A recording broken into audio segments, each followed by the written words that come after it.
So, since I'm doing it last, usually what I do is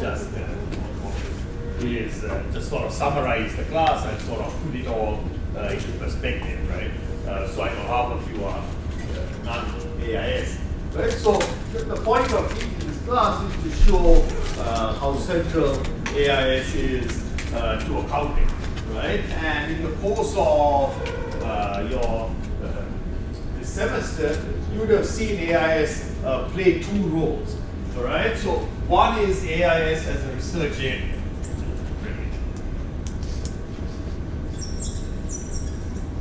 Okay, many of these papers that you see fall into this category, right, where you're looking at particular topics that have something to do with information systems and technology, right? But you would also have seen AIS as a methodology tool. Yeah, this is a very important development in the recent years, right? Which is that you take tools that were developed by AIS, right? By people in research, not necessarily AIS, but generally in technology, right? Who have a sort of technical knowledge, and these tools are then used to do mainstream research. The most obvious application of this, of course, is text mining, okay? And also verbal protocol analysis. Right? In other words, this is where you apply tools that were originally considered so technical that only a certain type of researchers in AIS could do it, right? And instead, it's been applied more to the mainstream area. So text mining is now very much a mainstream. Right? It's very much a mainstream area of research, right? You would have seen that there are lots of papers by people who are sort of well-established researchers in capital markets who now use text mining tools. Right? And the reason is because a characteristic of technology is that what is very hard and complex today becomes much more simple and mainstream tomorrow. Right? So as time moves on, these tools become easier and easier for people to apply.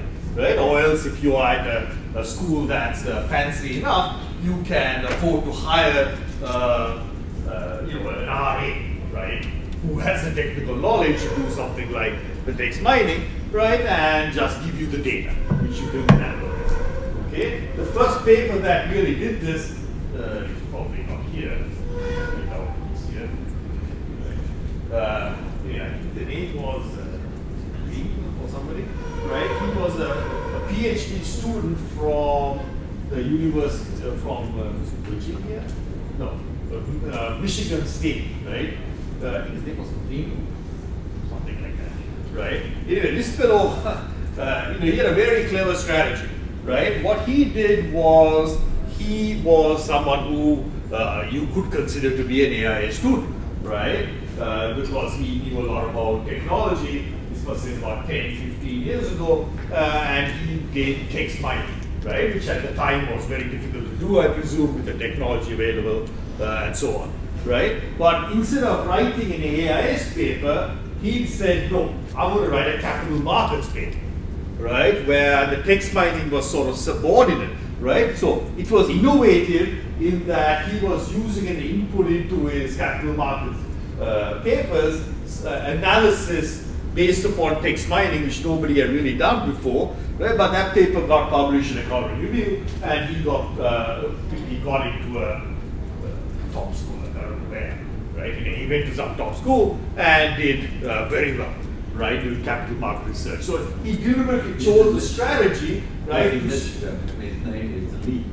Lee? Yeah, where did he go? He went to some Michigan. Well, he went to Michigan, okay. So he came from, I think. I think he came from Chicago. Really? Really? Right. The point was that the strategy he chose. He's the one that told us the story that in his first day in University of Chicago, they sat down and the head of the program said, look to the guy next to you. And the guy looked and said, one of the two are not going to be here in 2 years. Yeah, they're very tough school like us. Right? Anyway, just for Do you like, remember that? yeah, he came to Rutgers as a matter of fact. It was a job search, right? Or just after he got his job, he came here. And the person wanted to send the story, and he had a tax mining paper. Yeah. Right, and he was, like I said, he was a very smart fellow, right? Because he decided instead of publishing it as an AIS paper, he'll publish it as a capital markets paper. Right, and that's a theme that you will see in many of the papers that have been published in the A journals in the last 10 years, right? That you have to spin it in such a way that it appeals to a large audience. All right. Now, interestingly, this verbal protocol analysis, the very first paper that really made a splash, was also by mainstream researchers, right? And that was by I think Lambert and Enel from Stanford. All right, and what they did was they analyzed conference calls. Okay, and that paper, when it came out, was widely reported in the news media and so on. Right? Basically, what they were saying was that you can detect when somebody is lying by looking at the and arms and this and that. Right? Again, of course, this stuff has been highly developed since. But the point was that these people were using tools from AIS as a methodology rather than as a subject of research in its own right. Okay, so that's the way of thinking about what you use AIS for. All right, and of course, in theory, I suppose you could consider joining the two, right, and making it, using it both as a tool as input and looking at the focus being AIS itself. All right, so for example, Vern Richardson, all right, who is a very well-known AIS person, right? He has this incredibly annoying habit that every time he speaks, gives a seminar, he says, "Oh well, probably most of you don't think I belong here because I'm not AIS." Right? It's really kind of annoying because it's just sort of false modesty on his part. Right? He's clearly an AIS person, right? But he's also highly accepted in the mainstream. He and his students have published many papers in the current review.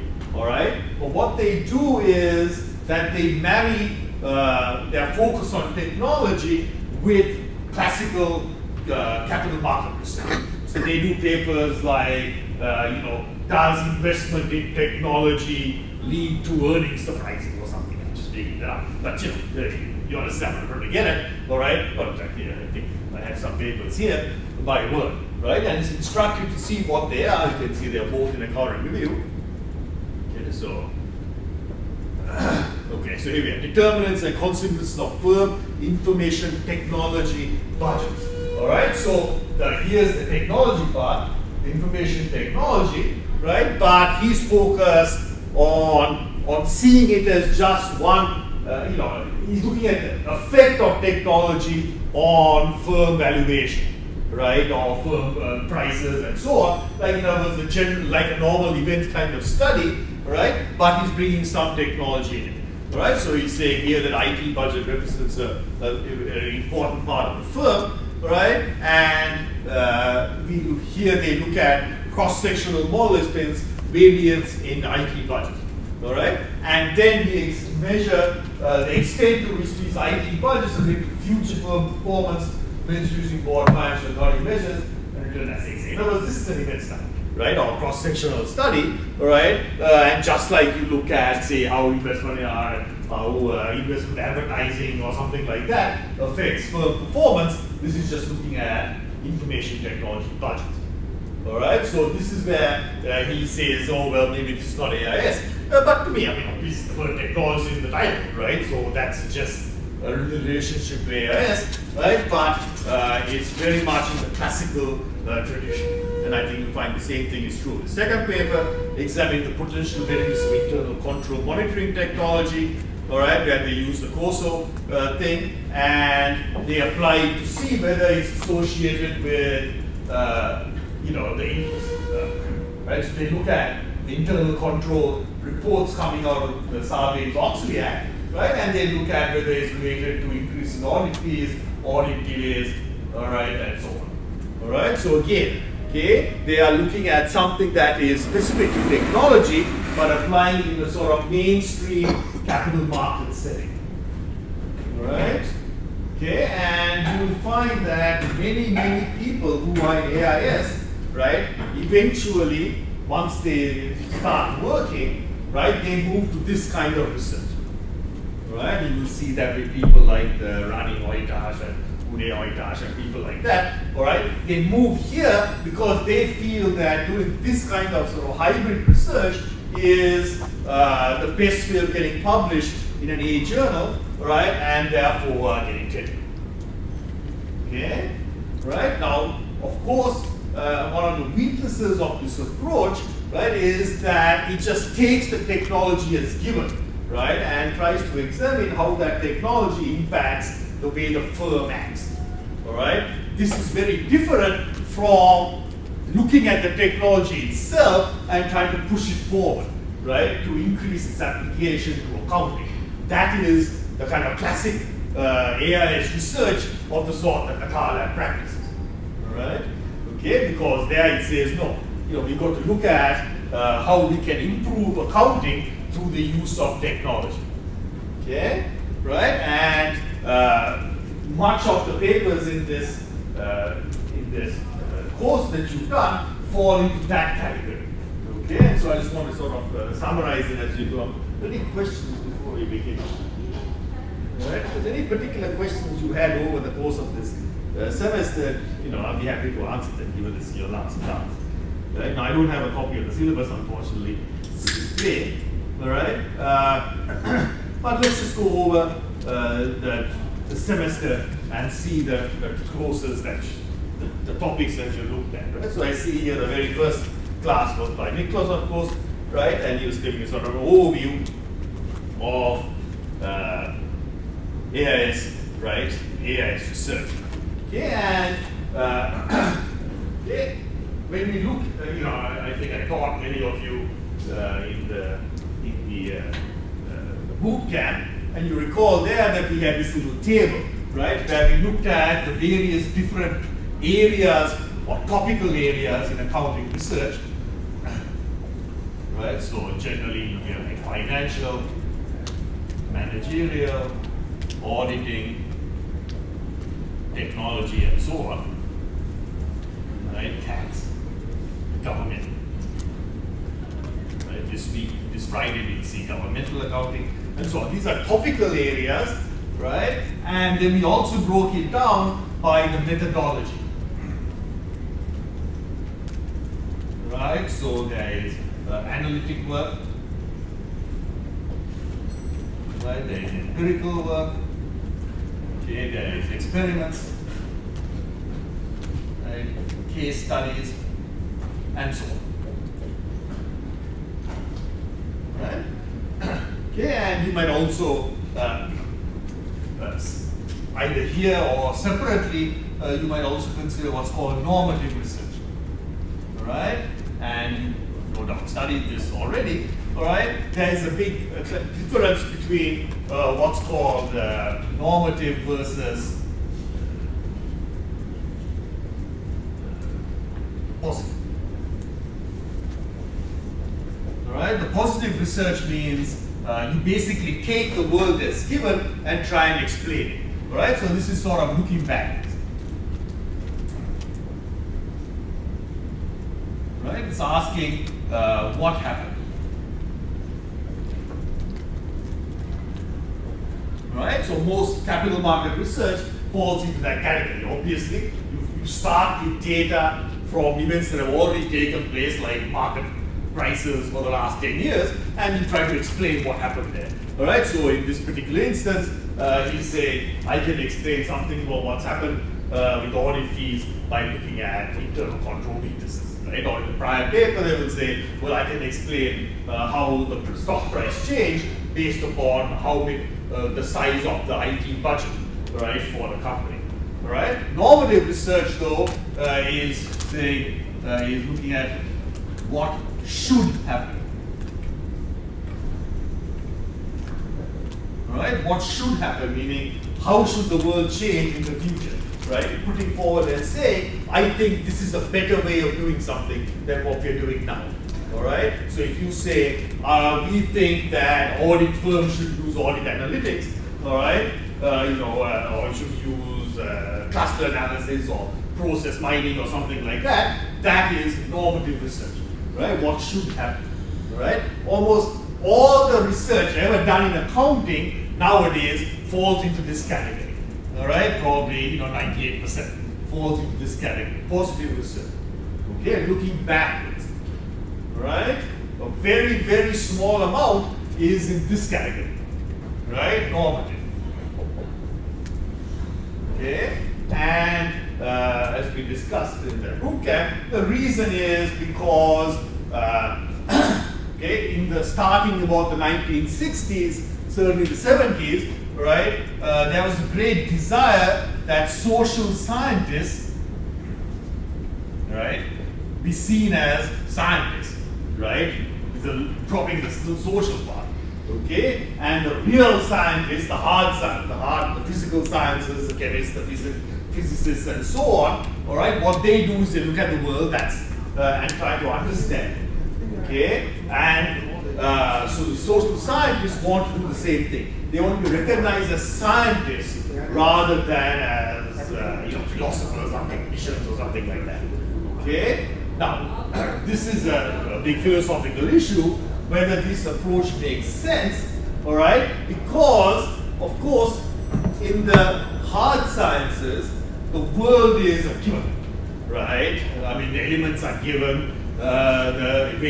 The protons and neutrons are given and so on, and this is what we're trying to understand. Alright, now in fact, subsequently they found out that if you keep going far down deep enough, you come across Heisenberg's uncertainty principle and you cannot in fact impact it when you look at it, but that's except at the macro level, micro level, we don't need to worry about that. Right? Meaning that we can take the world as given and we as scientists try to understand how chemicals interact or whatever. Okay?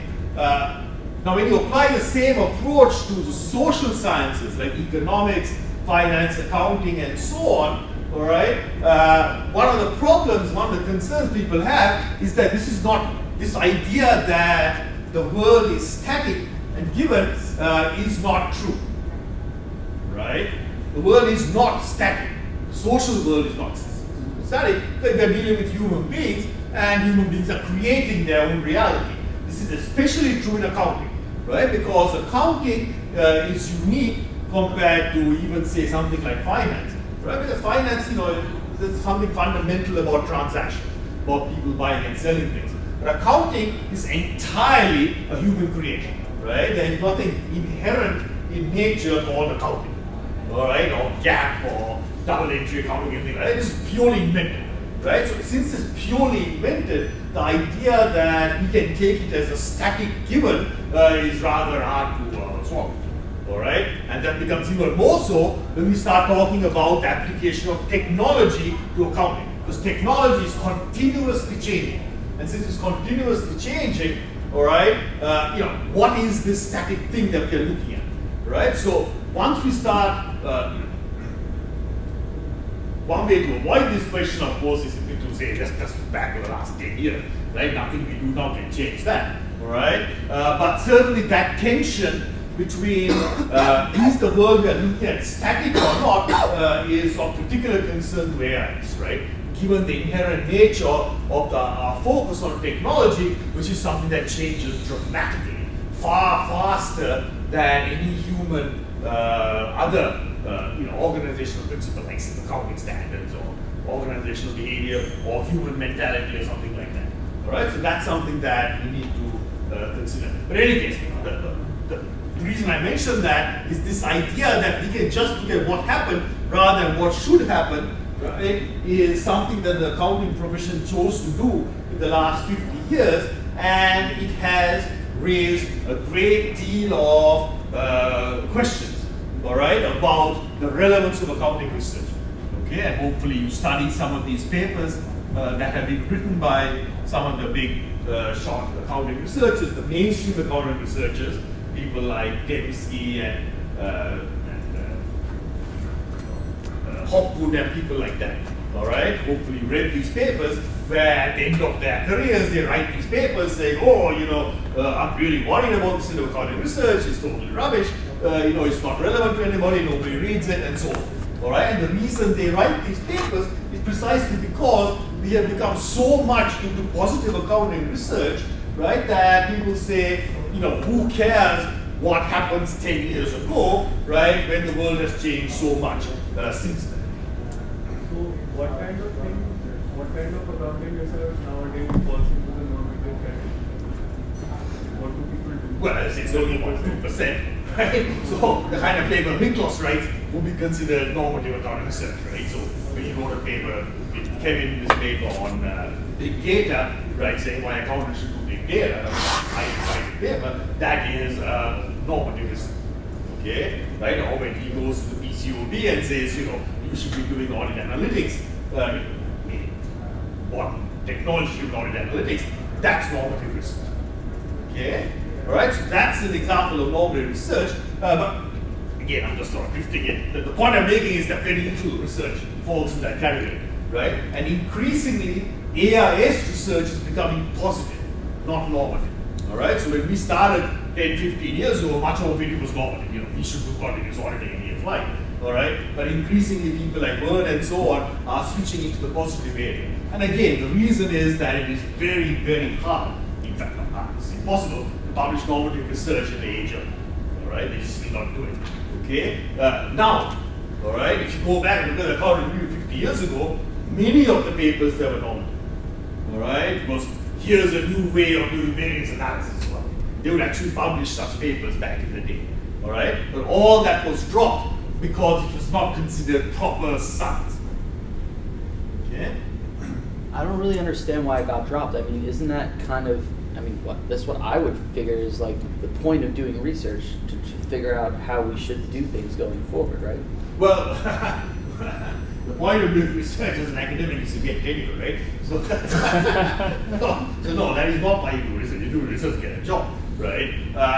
Essentially, accountants have ceded positive research to the practice community, right? So the practice community, in fact, publishes an enormous amount of research, right? You just don't see it, right? KPMG and all these people have white papers all the time, right? And it's written in sort of market language, but you can see that there's something substantive there, right? So they are actually doing this stuff, right? So a few years ago, we heard at the AAA, this partner from PwC saying they are doing 10 pilot implementations of using big data in 10 audit engagements, right? So that's essentially normative research, right? They are trying to see how to apply it and get a better job done. Now, you know, I don't know what happened to that because they don't publish that stuff publicly, but you know, effectively that kind of practice-oriented research is what they are doing, right? But many accountants have ceded that completely to them, okay? You know, and that is certainly a problem in this area, right? I don't know, you probably didn't read this paper, but some years ago, Miklos, Alex and I wrote this paper called Comparative Advantage, right? It was a paper that was actually based upon a panel discussion that was held by Efraim Moritz at his conference in Waterloo, right? Where he asked people to explicitly address this issue, which is what is the role of AIS research, right? And so we came up with this idea of comparative advantage to talk about what is it that accounting researchers should do in the AIS field, all right? And the premise for that was this idea that AIS is unique amongst all these different fields in accounting, right? Because while it is true that the profession is doing what what we would consider normative research in these fields, right? They don't do too much of it. They do some, but not much, right? They don't have think tanks sitting there trying to come up with new ways of doing pension accounting, right? I mean, they really don't, right? They may have some people who, you know, their senior partners who think about particular standards or how to apply standards in a particular setting, but it's not formalized research. Now, by contrast, AIS, right? You know, if you think of AIS as AIS, right, information systems, of course, this is a gigantic field, right? Information systems is one of the largest industrial fields in America, all right? And there are high-tech companies, the Googles, the IBMs, the Microsofts of the world, who have hundreds of thousands of researchers, right, working in this IS thing, all right? So most of the developments in IS come from practice, right? So for example, ERP systems. Obviously, no accountant could come up with an ERP system, right? They couldn't develop that technology. It was developed by SAP and all these people, all right, using hundreds of billions of person hours of work, all right, and billions and billions of dollars. So there is a very large research community out there in the general technology area that is rapidly pushing along the technology upon which AIS is based. All right? And so what this comparative advantage paper was saying is that AIS researchers are in a unique position, right? That unlike people in capital market research, right, we face competition from other people doing research which is similar to what we are doing. Okay? Right? So for example, let's say blockchain. All right, as we saw in that Carlyle meeting, right, a few weeks ago, there was this big article in the New York Times, right, saying that Google and IBM have these two competing initiatives to apply blockchain to accounting.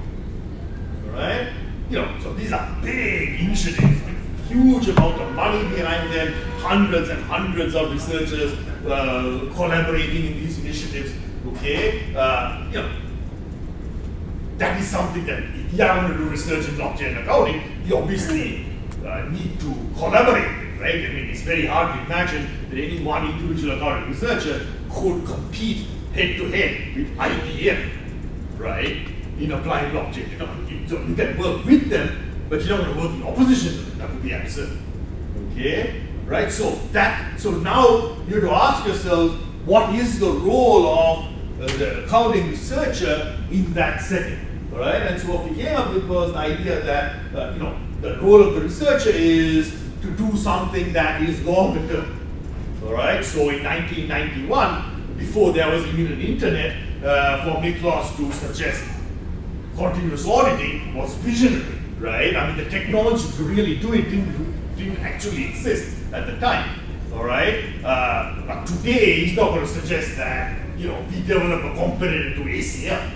Right? That would be silly because that is very much practice-oriented work. It's not visionary. It's not something that accounting researchers really need to do. Right? We don't need to reinvent the wheel. Right? So we need to come up with the next set of visionary ideas. Whatever that might be, process mining, or cluster analysis, or whatever. You should have seen Jamie talking about blockchain today. That guy. Well, so there you go. Hopefully you know all about IBM and Google, right?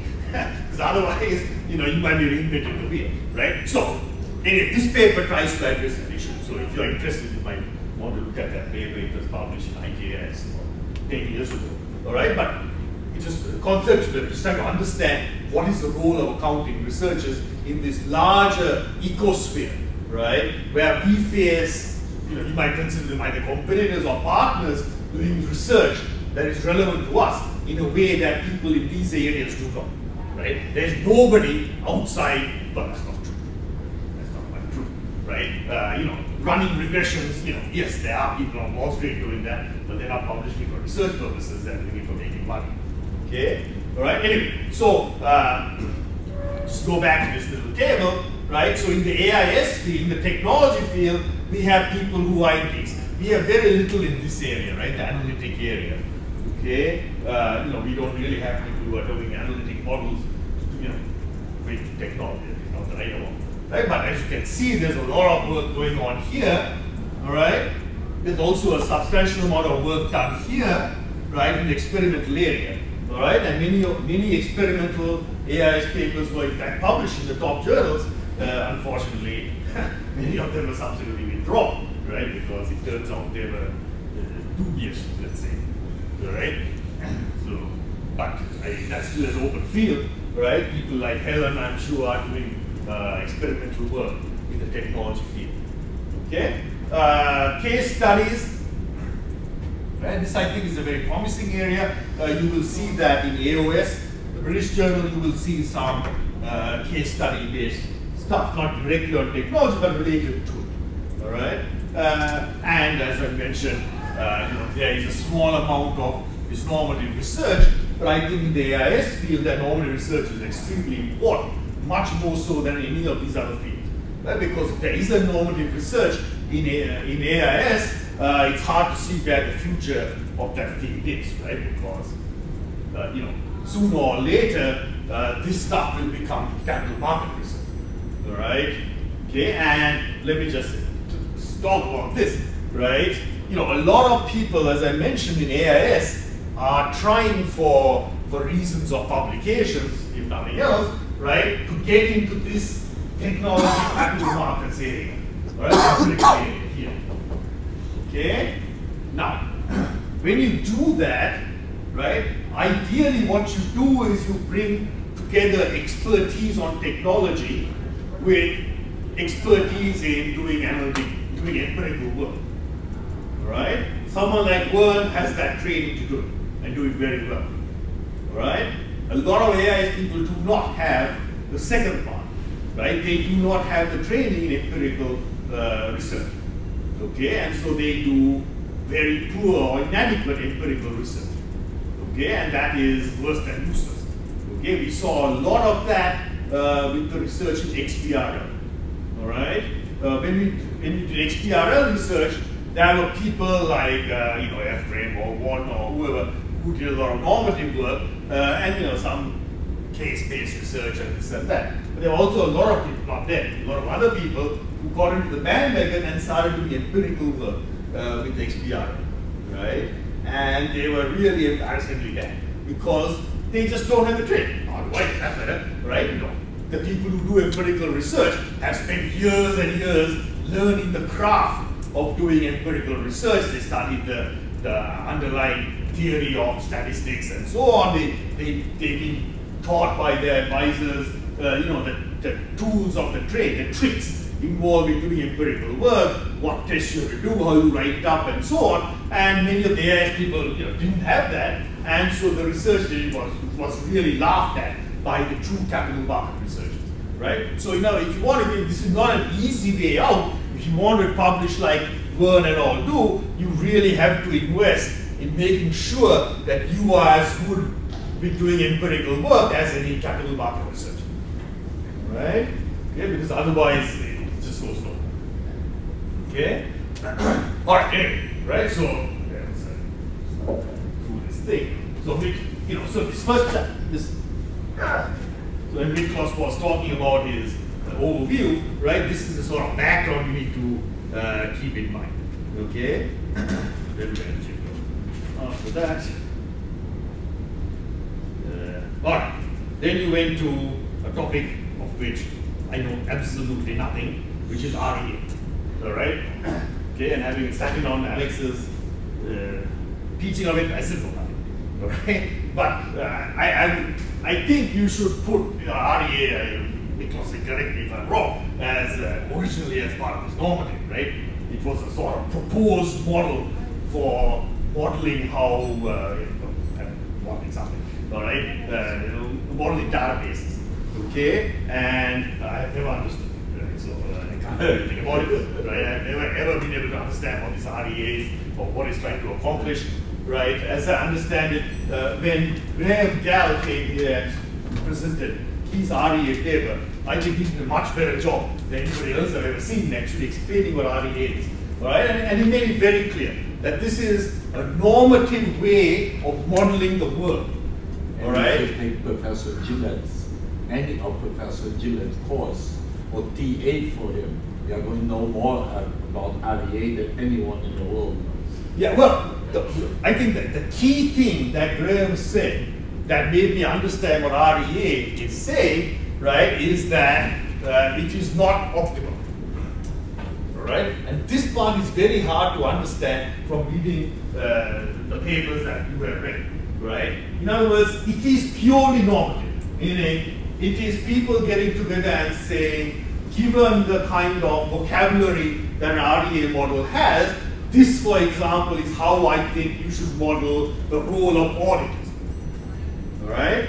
Okay? It is not based on some sort of, there is no overriding structure that enables them to say, this is the only way of modeling audit, or this is the best way of modeling audit.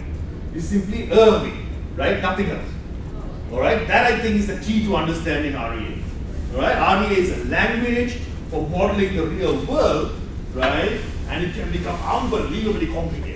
Right? Now they claim that there is a benefit from doing this. I don't know what the benefit is, but I think in terms of creating computer databases, it's a way of doing it that makes it easier to put into a computer or something to make the game, because they tell me right or wrong, right? At least that's my understanding, right? But the key thing that Graham pointed out was there is no overriding model. Now this does not come across because some of these papers are so portentous, right, that it seems to imply that this is like God-given, right, way of modeling the world, right? Apparently it's not, right? So, you know, if they come up with the REA model of auditing, somebody else will come up with another model of REA model of auditing, right?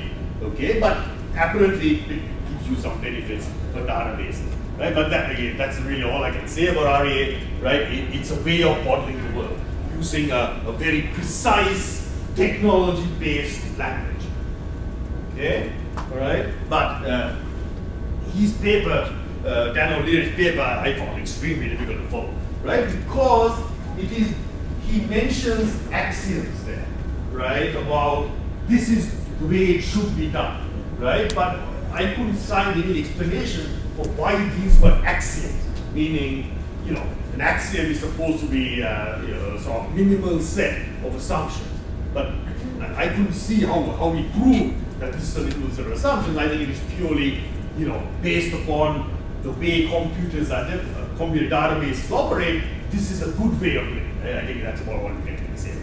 Okay, so yeah, I'm going to stop there because that's all I know about it. Okay, but it is a huge field, right?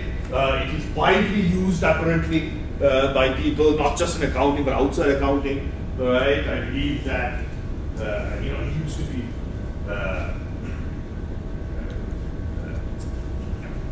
Bill used to represent the United States at United Nations conferences on REA and this and that. All right, so clearly it's used in some fashion.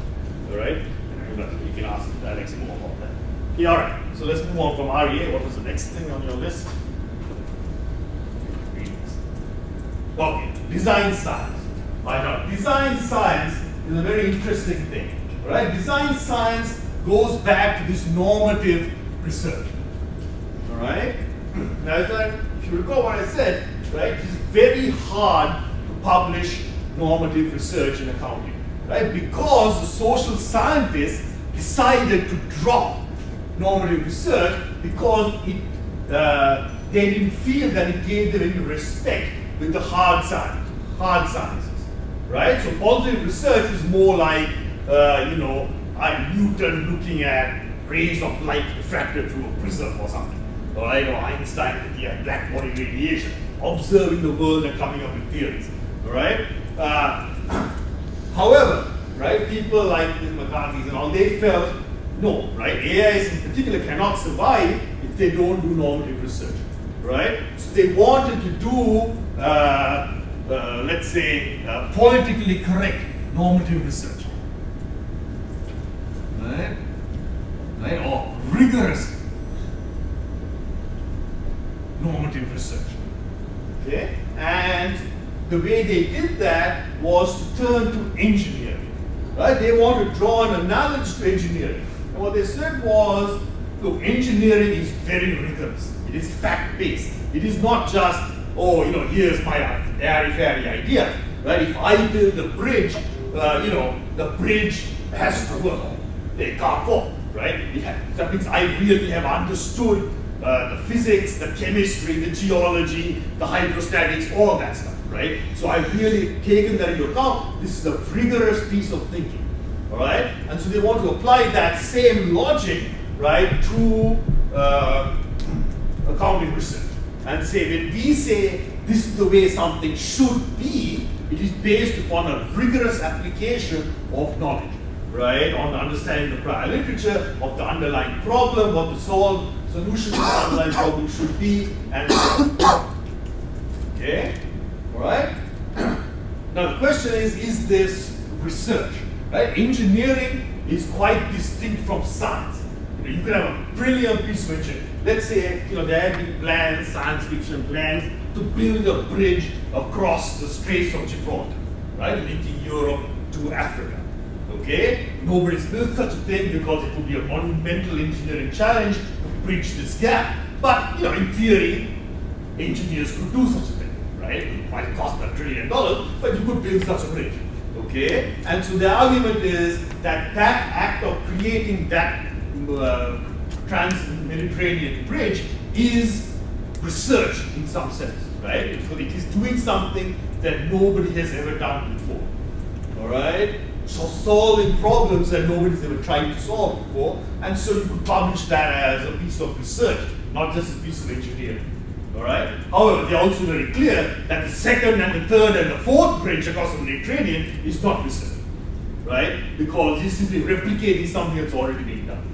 All right? So by creating this field of design science, they developed a set of tools, a set of rules by which you can say that normative research is rigorous, it is kosher, it is really science, right? And it should be published in a top journal, all right, if you follow these rules, right? Now, whether other people, whether the editors who publish these top journals accept this argument is another matter, right? But there has been a lot of research into this, right? A lot of research that claims to be design science, and also a lot of research into what design science itself is.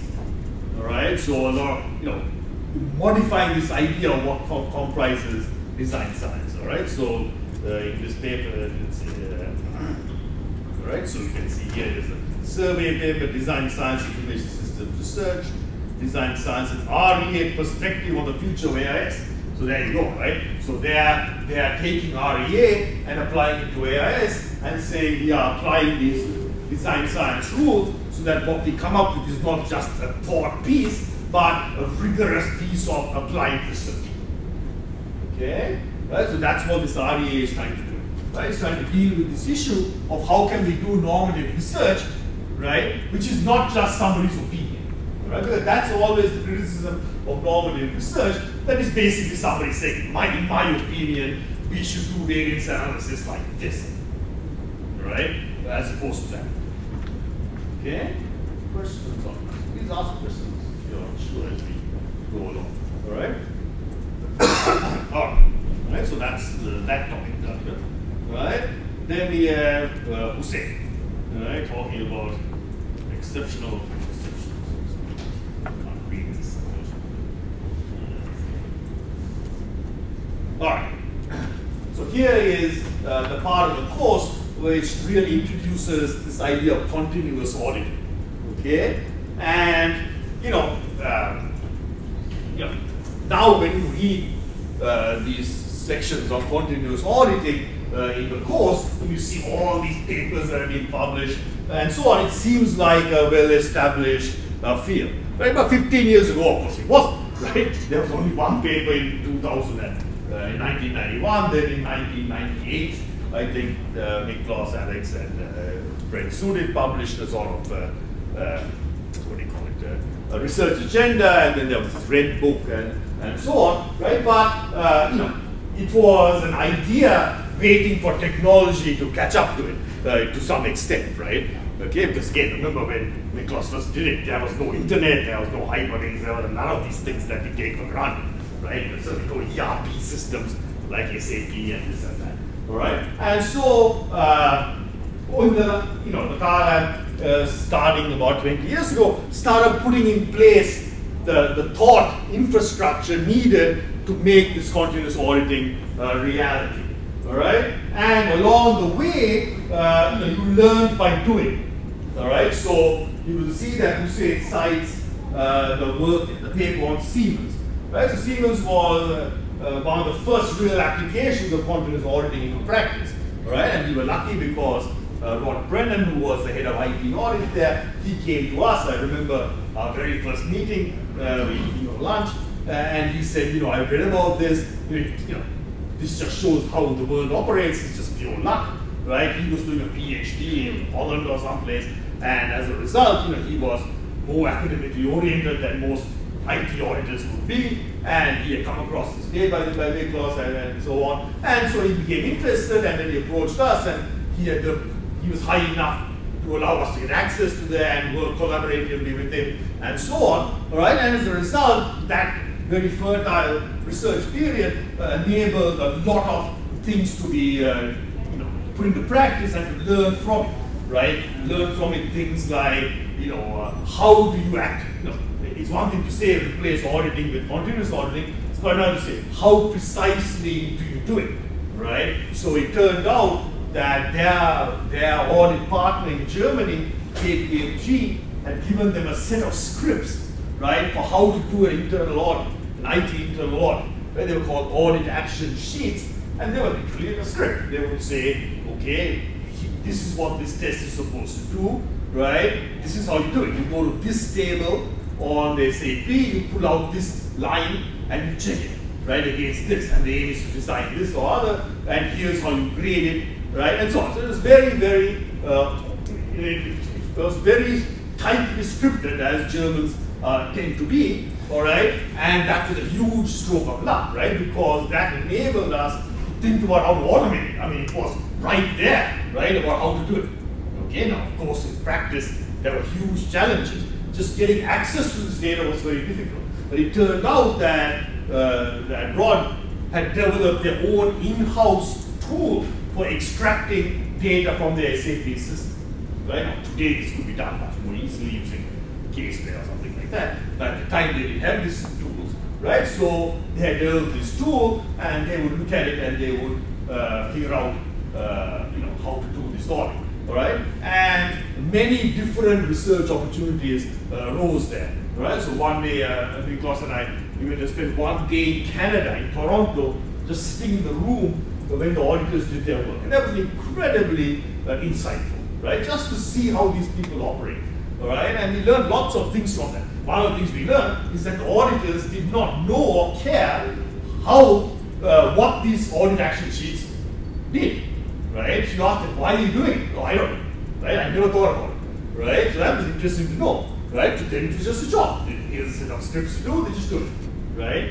Whether it's a good thing to do, whether it's the right thing to do, how it's done. Now these questions arose. And again, why should they? Right? That's not their job. Right? Their job is just to follow the script. Okay? And we learned how they did things like they would cut and paste from emails onto their electronic work papers. I mean, all manner of things that you could imagine doing research on, experimental research, research on work papers, research on the interactions between the clients, for auditing, all kinds of things could come from. So I mean, that's an example of how going into the field is really helpful, right? There's no substitute for going there, right? And actually seeing how work is really done, right? You can develop a lot of research ideas, right? And so we came up with all kinds of things like the need for re-engineering, right? I remember at the time, it was like, my God, every time Michael talks, he would use the word re-engineering, right? But it was actually a very important concept. And it's interesting, the reason I used that concept, re-engineering, was because my background is management accounting, right? And so when I do management accounting, re-engineering was a big thing in the 1990s, right? Today, it's just not talked about as much, right? But it was a huge topic in management accounting in management generally in the 1990s, and so it was natural for me to bring that technology, that thought process to bear on this, right? So that's how progress is made, right? By cross-pollination, like that, right? But re-engineering meant that instead of taking an audit action sheet that was designed for a human auditor to do, right? You just ask yourselves, forget that. Let's say we were starting today with doing an audit and we were using technology, how would you do it, right? And sometimes it would be by just automating the existing audit action sheet. Other times it would be throwing that audit action sheet away completely and saying, if you could automate it, if you could do this more often, we don't really need to do this then, right? Or whatever, right? So eventually people like the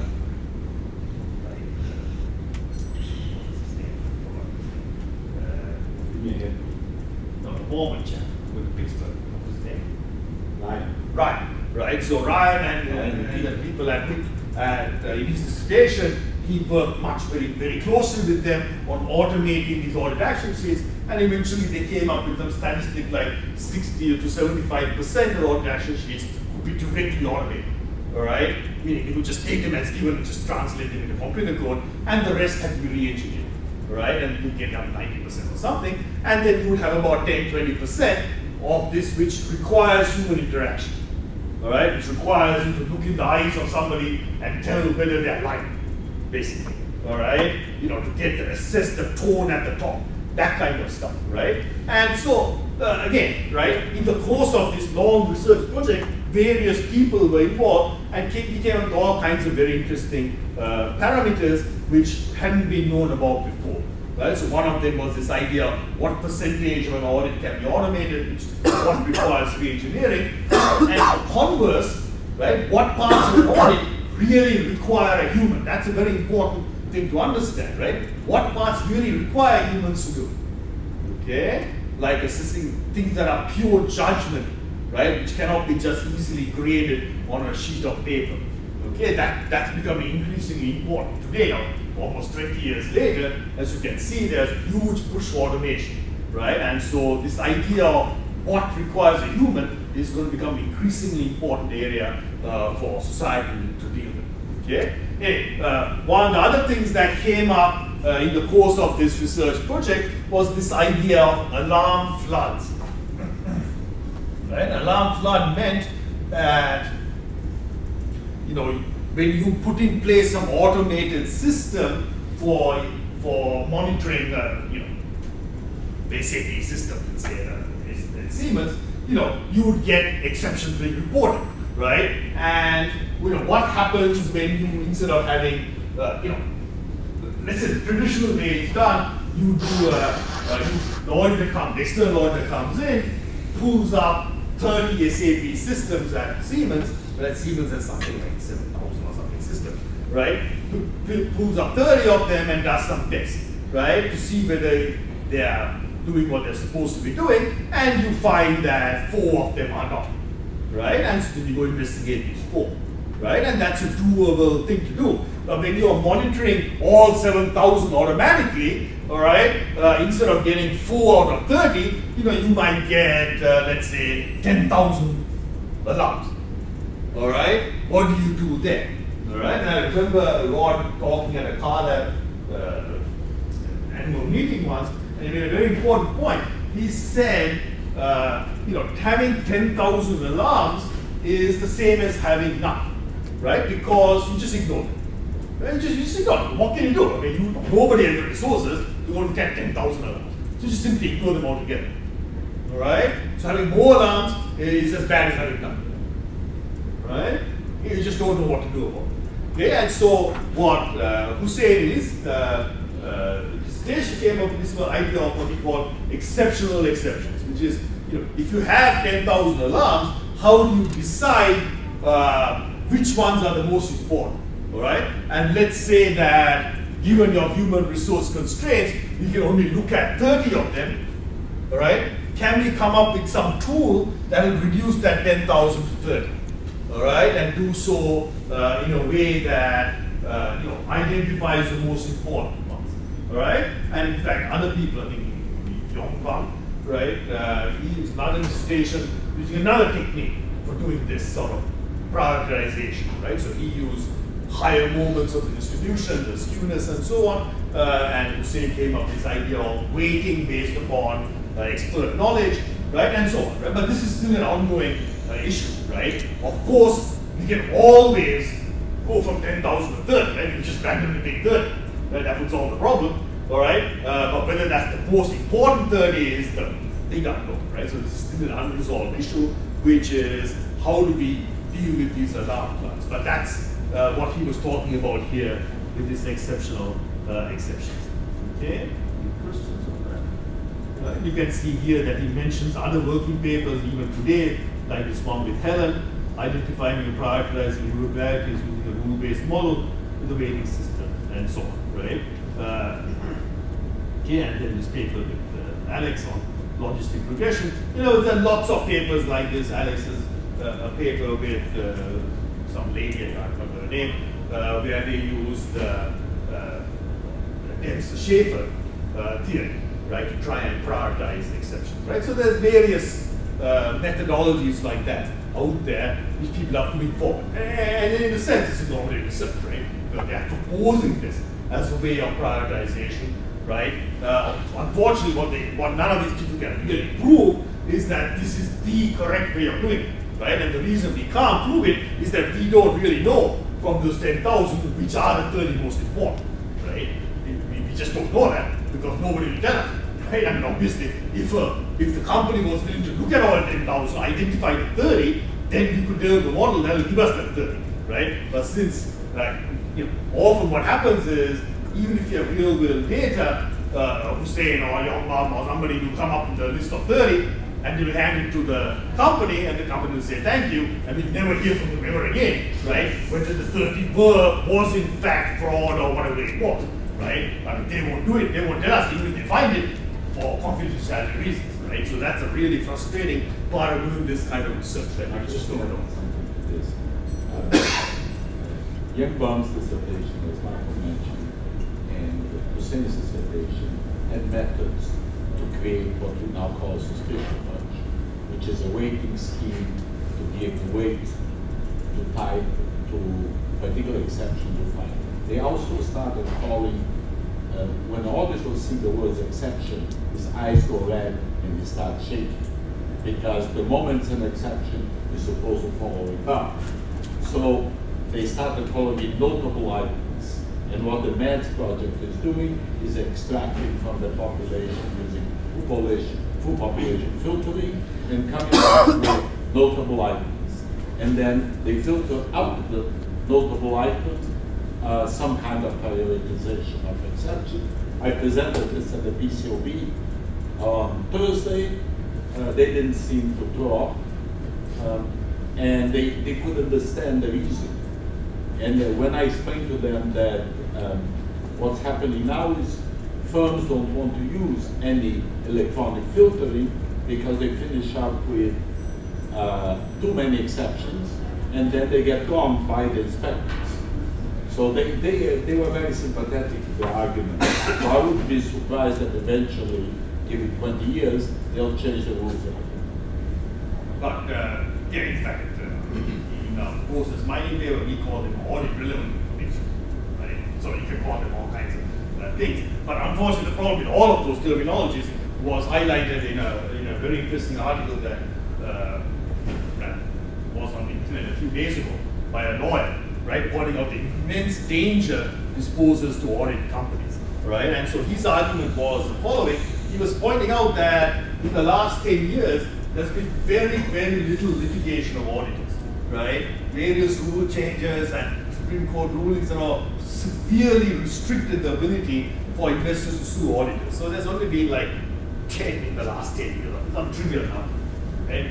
And he was saying that this application of technology could fundamentally change it, and once again result in crippling litigation for the audit companies. And he said for two reasons. He said if this technology, like the stuff Miklos is pushing, was known to be out there, right? On the one hand, investors might say, well, you're now doing population controls, right? You should find everything. If there's anything to be found, you should find it, right? So that's one argument. So that's completely ignoring the fact that, out of that 10,000, we still have find 30, right? But they said, no, it's your job to find everything, all right? So that's one problem. If you use the technology, you will be expected to get 100% detection of any problems, right? Now, alternatively, if you don't use the technology, they will turn around and say, you were negligent not to use the technology. Because if you had used it, you would have found it, all right? So you really can't win either way, right? So he was pointing out that this is going to create real problems for auditors, all right, down the road, and that may be one reason why audit companies are very reluctant to apply some of this, especially external auditors are very reluctant to do this, right? So you see empirically that the big application of technology by the audit profession is by internal auditors, because they can't be sued by anybody, right? Actually, it's not by their own clients, right? But external auditors are really lagging in this, okay? And only today, Ahmed was showing me his paper with Rod Brennan, where he was looking at resistance to change in the external audit profession, and that's like a case study where, in the case of Siemens, they have ACL and all that stuff, but the auditors keep coming back, the external auditors keep coming back and saying, well, we want to do a sample of 30, all all right? And as he points out, it makes no sense. Given the number of applications they have, to do a 95% confidence sample would require doing something like 1,000 samples or something like that. So 30 is totally useless, right? To do anything, to learn anything. But the auditors tell them apparently, well, it doesn't matter what you think, because other internal guidelines for doing an audit require us to do 30. All right, and you ask them, why would you do something like this? They say, well, if we don't, when the PCO, the inspectors come and do their evaluation of the audit, they will say, oh, you haven't done it, right? Now, is that true? I mean, who knows, right? But it just shows the challenge of applying some of this technology to the external audit sphere, right? There are real challenges there. Okay, that's the exceptional exceptions, right? Let's move on. And then we had come to governmental accounting, all right? And this is not an area I know very much at all. Hopefully we'll all know a lot more about governmental accounting after this Friday's series of workshops, all right? But the reason governmental accounting is here is because, as you may know, governmental accounting is a major area of teaching for Rutgers, right? Rutgers is one of the leading universities for governmental accounting. It's based in New Brunswick. You may have seen Irfan. He's the head of that, right? So that's a big area, and the governmental accounting, if the accounting profession is considered to be lagging in the application of technology in relation to their clients, the governmental accounting is like in another century, right? I mean, it is extremely backward, right? There are governmental bodies, they are using Windows XP and Windows 7 and stuff like that, ancient stuff that nobody supports, right? But they're still using it, right? So they're very, very far behind in the application of technology, right? So even applying technology in the sort of very basic sense, like digitization, right?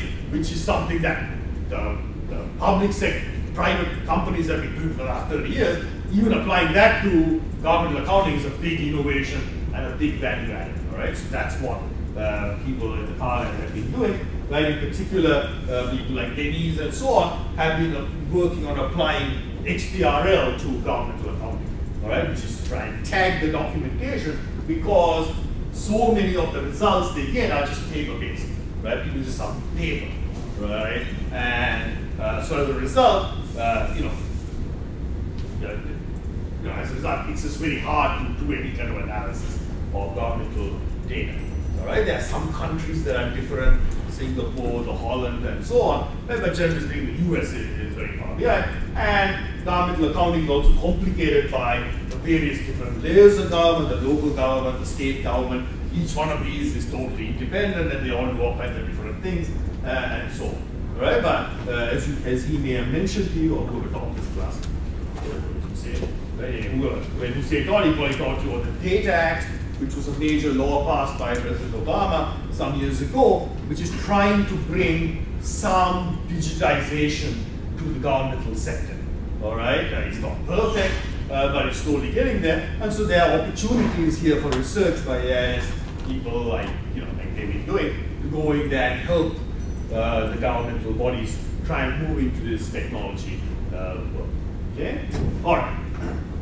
Okay, and then we come to text mining, right? So here is that paper by Lee, 2010, the information content of forward-looking statement in corporate filings, the naive Bayesian machine learning approach.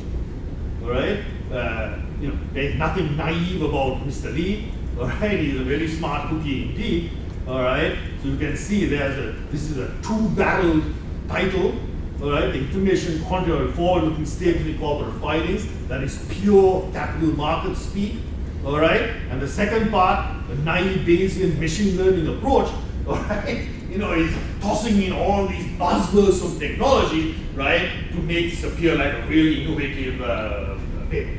All right, now of course the techniques that he uses were developed outside accounting, right? He's not dealt with the technology for machine learning or for text mining or anything else. He's applying it. All this technology has been around for 10, 20 years, right? Thanks to Microsoft and people like that. He's just applying it to accounting. All right, and so again, as I mentioned, he was very, very clever and far-sighted in realizing how he could package this research, right? I mean, this research he could easily have submitted to IJIS or JIS, something like that, right, as a technology paper, but he aimed much higher, very cleverly, by emphasizing the capital market stuff over the technology, right? Now today, right, you will see papers like this published, but that second part of the title will not be there, all right? Because that second part, the live machine learning, text mining stuff, is just considered part of regular accounting research, right? So it's not something, it's not an asset in its own right, it's just a source of input into whatever it is that you're doing. Okay? Right? In fact, some of this stuff can now be done automatically. If you look at the database Rutgers data set, right? It's called, what's it called? Rutgers database? InfoSeek, right? I mean, you know, they will do it for you, right? If you want to find text, you just go in there, type the text you want, and it'll just give you a database with all the... You guys should have a look at it, because he has 20 million documents, basically filings with the SEC, filings of the filings of some other places, and he has a search engine that can find. So if you want to write a quick and dirty paper, very easy to pick up the data from that. Many of our students have used it. In fact, it's surprising $20,000 that more people don't use it. Right? He's having some difficulties selling it to Harvard and things like that. You know, it's just stupid with Harvard. Right? The system goes to write a check for that amount of money, right? But you know, I was sitting next to Raj at a conference where somebody was presenting a paper, right? And it was a paper on readability of 10K or something, right? You know, and that's an established field of research where you look at the document and you try and assess at what grade level it is, how easy it is to read, right? And this fellow had spent 3 months or 6 months or something gathering this information and then transforming it into machine readable code and putting it through a machine to analyze the readability, and he had done, and there's many different metrics. So he had done 1 or 2 or something like this, right? And he was presenting this. And so Raj next to me and he said, Michael, watch this, right? And on his little laptop, while the presentation was going on, he got into InfoSeek, replicated the database, and got all the results with 7 different measures, right? In about 10 seconds, in just a few minutes while sitting, right? So he was saying, Michael, why are these people doing what they're doing, right? So I think that he's trying to point out, right, that today applying some of these text mining techniques to at least to the mandated accounting reports is trivially easy.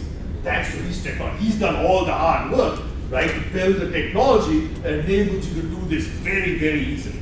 So all that enormous months-long effort by that fellow writing the paper was really for nothing, right? Anybody can do it, okay? And he points out that you can do all kinds of amazing things with this database, right? So, for example, you can look at words. You can search not just for words, but words, say, within 3 words of each other.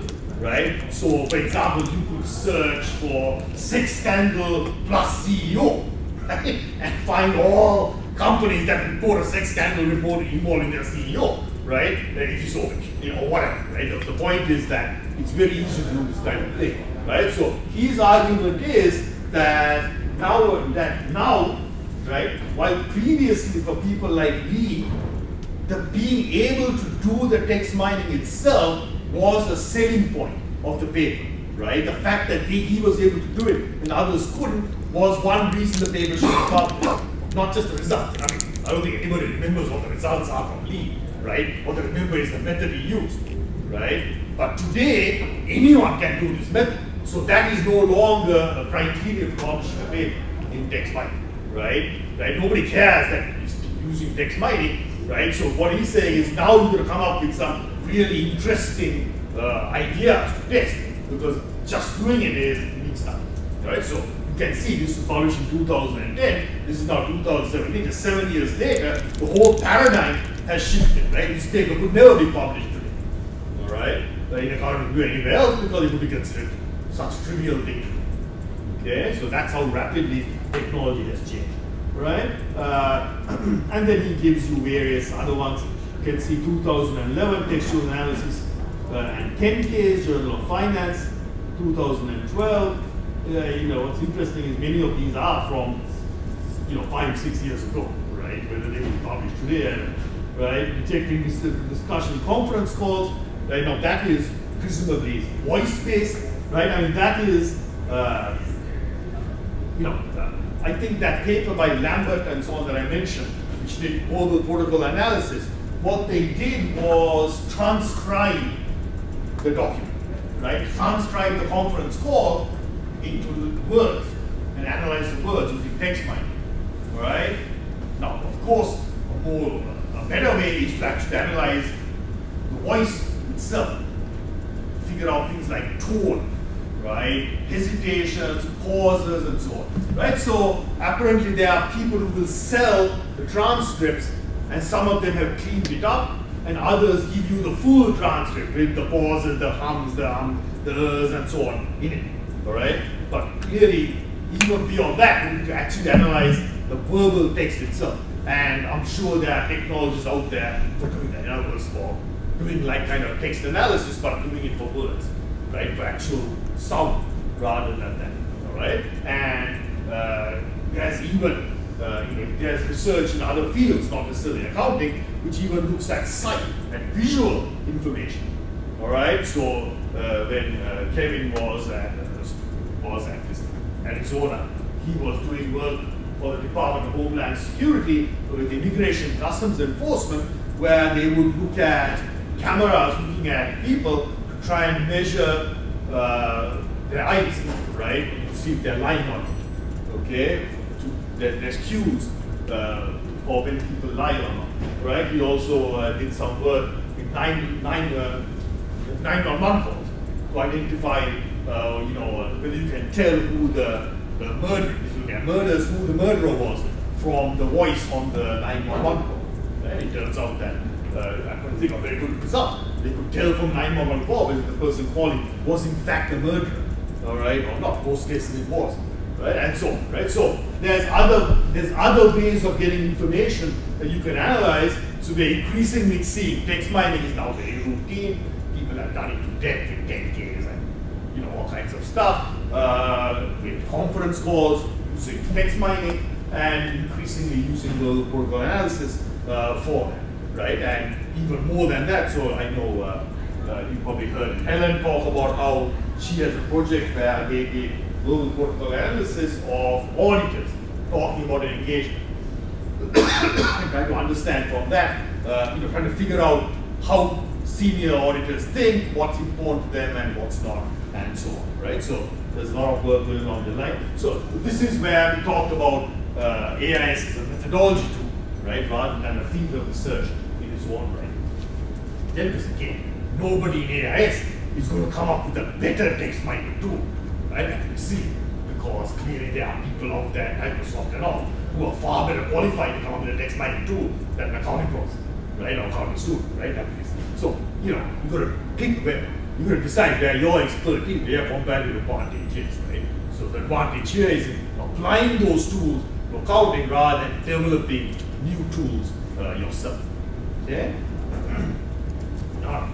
And so here's the eye-tracking research that Kevin mentions about, right? And it says it's a budding movement gaining momentum in business system research, okay? All right, and this is a normative paper, all right, as it says here, on the use of neuropsychological tools in research, okay? By talking of these kinds of methodology tools, you probably know that in the social sciences these days, in the last 5 to 10 years, right, a major source of data, right, is coming from brain mapping, all right, where you put people in a CAT scan and you measure flow of blood in the brain, right? This is a very hot area of research, right, in many different fields. It's been used in marketing, it's been used in finance, it's been used in economics, and so on.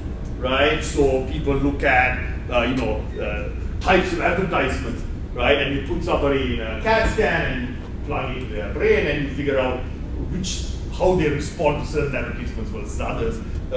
Or they do things like, they do like interactive games, like repeated Prisoner's Dilemma, and they see how people think and so forth, right? So, given that this research has become very hot, you would think that people in accounting would do it, right? I don't know if anybody in accounting has done this yet. The reason is the cost. It's incredibly expensive. You must have access to a CAT scan and so on. So obviously, if you're at Harvard or Chicago or someplace, you have that kind of ability to do it.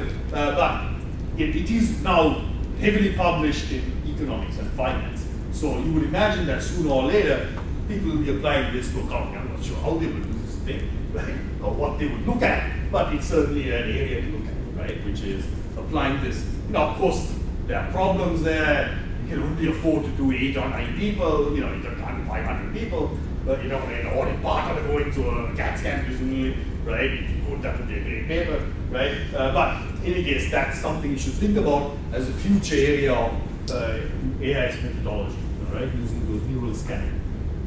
Okay? All right. And then it was Joe on machine learning, fraud detection. Okay.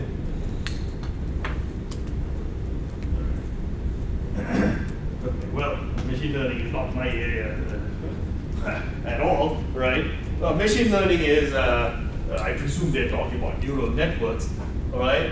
This is a very important area. As you may know, right, if you read the newspapers in the New York Times, almost every single day there is now an article on automation, all right, on the coming age of automation.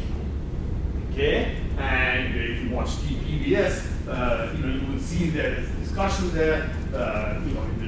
When you have elections like the French election, one of the sub themes that people are talking about is this tremendous fear, right, that automation is about to enter a level that nobody has ever experienced before in history. All right, that things that people assumed only people could do are suddenly going to be done by machines. All right. The classic example, of course, is self-driving cars. All right. Okay. A few months ago, about 6 months ago, in the U.S., the first ever delivery was made by a self-driving truck. Right? It's actually beer, Anheuser-Busch beer in Colorado. Right. A truck drove 60 miles from a brewery, I suppose, to drop beer off someplace. Okay? All right, and go on the freeway. And in fact, there was a driver in the truck at the time, as a safety. Well, the driver did nothing, he just watched. Right? And, you probably heard that in Pittsburgh, Uber has self-driving taxis with no human in it at all. We can just call a taxi, it'll come, drive you somewhere. All right? There's an accident with that. There's some controversy about that. But in any case, there's huge research going into this. Google, everybody has self-driving cars, all right? But the self-driving trucks, right, is really an interesting thing because in America, there's about 6 to 7 million truck drivers, right? And that means there's probably another 10, 15 million jobs that depend upon these truck drivers, like the people who are at truck stops selling food to them and this and that. Okay? And I often wonder, why would somebody develop a self-driving truck? Right? And the answer, of course, is cost. But think of the societal implications. Right? These 6 to 7 million truck drivers are, this is a classic working class male job. Right? In America, I mean, that's female truck drivers, but it's not that big. Right? I mean, it's not that big. Yeah. This is a classic working class job, all right, and it's a well-paid job, okay, and it's a job that doesn't require book education. It requires skills in other things, physical skills. Driving a big truck is no joke, right? Knowing the road, driving adverse weather conditions, and so on. But for people who are not academically minded, this is a very valuable job in society, all right? And it is quite conceivable that in 20 years, this will be zero, right? And the implications to society will be massive, right? Today in the New York Times, the article is pointing out that there is something like 2 or 3 times as many jobs installing solar panels than there are coal miners, right? There's only like 160,000 coal miners in the whole of America, right? But those 160,000 miners effectively elected Donald Trump, all right? Because they were concentrated in very critical states. So you can imagine what 6 or 7 million enemy truck drivers might be, all right? Now, this technology is based upon neural networks, right? Which is what this lady was presenting to you, right? These neural networks, as I understand it, is an attempt to replicate the way the human mind operates, okay? And if you, like me, who knows nothing about it, go to look up Wikipedia, right? It has a little blurb there that points out that the problem with neural networks is that nobody knows how they work. It's a pure black box, right? You put something and you get something out. At least that's what I understand. That's what they say, right? In other words, it's based on trial and error or something, right? Is that right? ANN algorithm is a black box creation algorithm. We know how it works. The results are the result of ANN in multiple layers, and the sample of billions are basically a trial and error using that propagation. Yeah. So you're right. Yeah. Right. So the point is, obviously applying these tools is an important skill. Nobody knows it requires a lot of skill, but it's not the way that the way science is operated, which is optimization.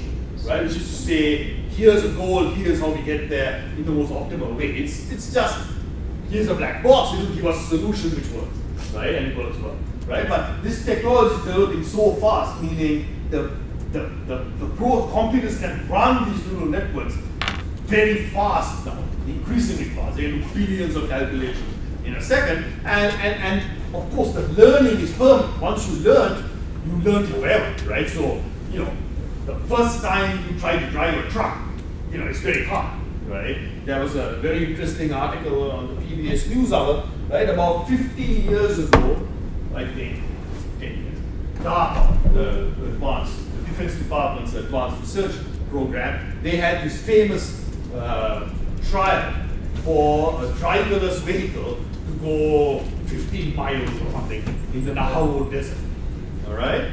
And in the very first one, there's something like 15 entrants, let's say 20 entrants, whatever. Let's say 15 entrants, not one of them got more than a mile. I think it's a 50 miles, sorry, I think it's a 50 mile trip. I don't think anybody got more than about 9 miles, that's the maximum. They all crashed, right? Next year, something like 80% completed the course. That's how rapidly the technology has advanced, all right? Okay, and last year, the winner was actually a student team from a university in Indonesia, right? Showing how this technology is becoming universal, all right? So the point is that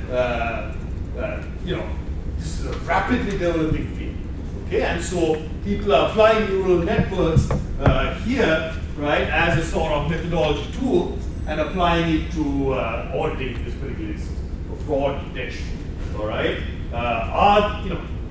One of the things I question is, are these the most advanced neural network techniques available, all right, compared to what, say, Google is using for driverless autonomous vehicle, right? I don't know, right? Who knows, right? But that's certainly a criticism, right? That some of the methodologies may not be the most advanced that are out there, but in any case, that's what these things are doing, right? For these methods to work, like what this lady is presenting here, fraud detection, all right, what you need is, you can't do it this way, the way that Hussein did. For this, if you want to detect fraud, you must actually have fraud to detect, right? Because the way it works is backward propagation. So you say, here's fraud, tell me a rule that will figure out of that 10,000 how I can get this 30. All right, so if you don't have that 30, you can't do it. All right, and so one of the big challenges in doing this kind of research in auditing is that, again, we just don't have instances of fraud or whatever it is we are looking earnings mismanagement or something that we can work backwards from. So much of research tends to be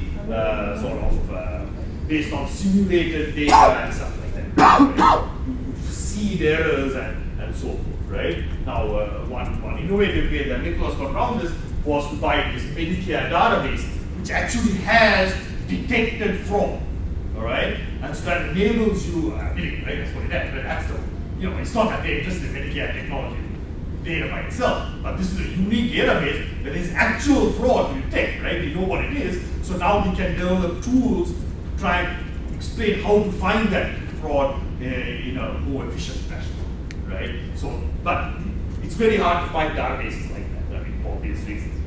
Nobody tells you what data is there, and of course you don't know. Even in that case, you don't know if there's other fraud there which hasn't been found, right? So that's a real challenge applying this technology here, right? But we are clearly living in a golden age of neural networks, right? That's the underlying basis of this automation, and I do recommend highly that you pay attention to this, to both the developments taking place in the real world in automation and the debate that's taking place there about automation, right? The Economist had an analysis of this some years ago, and they looked at, and there was some study from Oxford or somebody, which looked at the percentage, the probability that a particular profession will be replaced by automation in the next 10 or 20 years, all right? And which professions had the highest and which had the lowest? The lowest was looking after elderly people, all right? That's a physical job. Now, in fact, in Japan, they are developing robots to do this because they don't have immigration and they don't have young people to do this. But in places like America, it's hard to imagine it being cost efficient to hire a robot as opposed to hiring a person to bathe somebody or change them or something. All right? But that's at the lowest end, like 10-15% probability. That the highest end was accountants, 98% probability that their jobs will be replaced by computers. Okay? Right? Now, since that article was published, other people have pushed back and said, no, this is not true. This is a wrong way of looking at it. It is not asking whether a profession can be replaced by automation. It is asking what parts of the profession can be replaced by automation. Right? And that should be familiar to you, because that's like what we did in Siemens, right? It wasn't that you could replace all the auditors by automation. You could replace 60 or 70% of the jobs they do with automation, so they can focus on that 10% that only humans can do. All right? And so people are now modifying this to talk about what parts of a job can automation do. All right? So, for example, if you look at elder care, right? If part of a job is simply supervising to see if they fell or something, now you can do that with automation, right? There are tools you can have that if a person falls, they can detect it. Right? You can probably get an app on your phone that if you fall, if somebody elderly falls, you can just detect it from the gravity meter and send an alert, right? So you don't need someone watching you to do that, right? But you need them to help them eat or something, all right? So it's not, so there's an example of doing research, right? Which is to say this measure is not accurate, we need to refine that in a different way, right?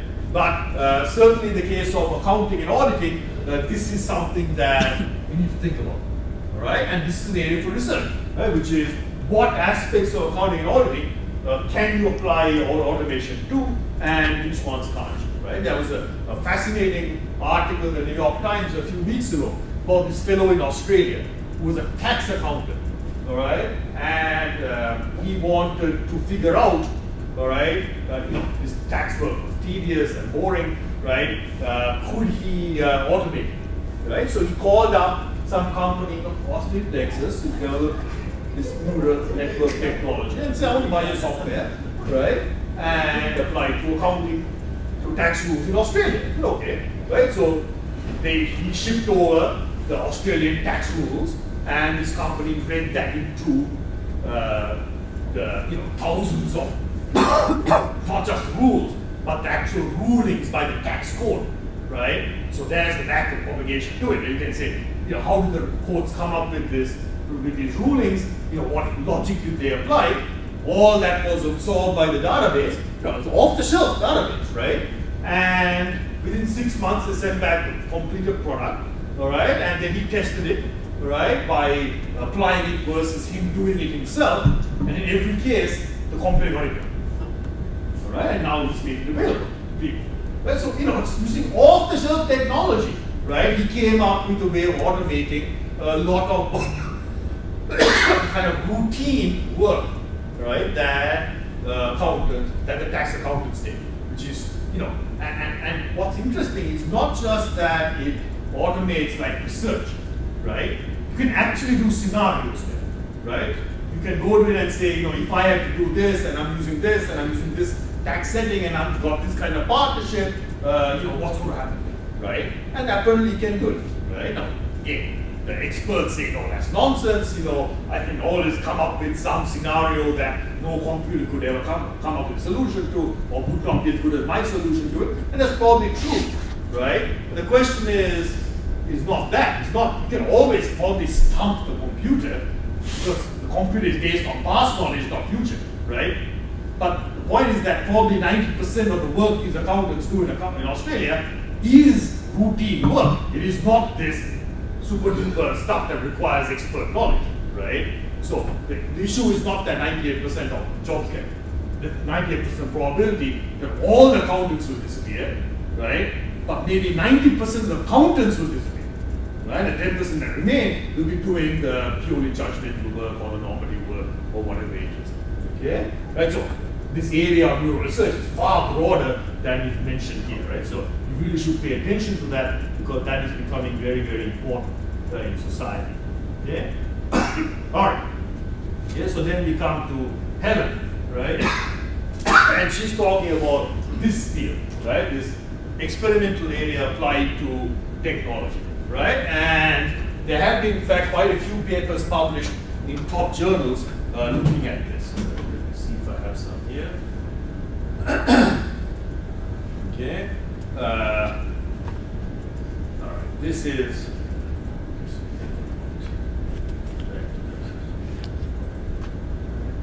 I don't think I have an experimental paper. No, I don't have an experimental paper here, but she has things. She mentions this here, right? But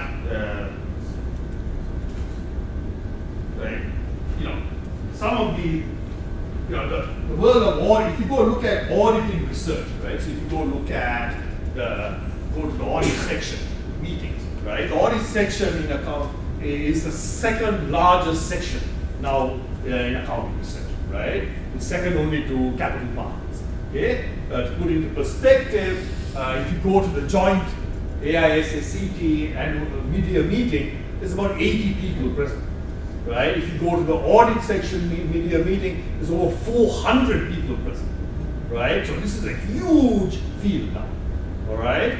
And what do? Right? Increasingly, they're doing a tremendous amount of empirical research, right? So you see the same trend that we see in AIS. People are doing empirical audit research, right? Because they want to be published in the top journals, and also because a lot more data is now available, all right? A few years ago, it became mandatory to report audit fees that enabled a whole amount of research to be done, all right? And people like audit analytics gather a lot of data about auditing that enables to do empirical research.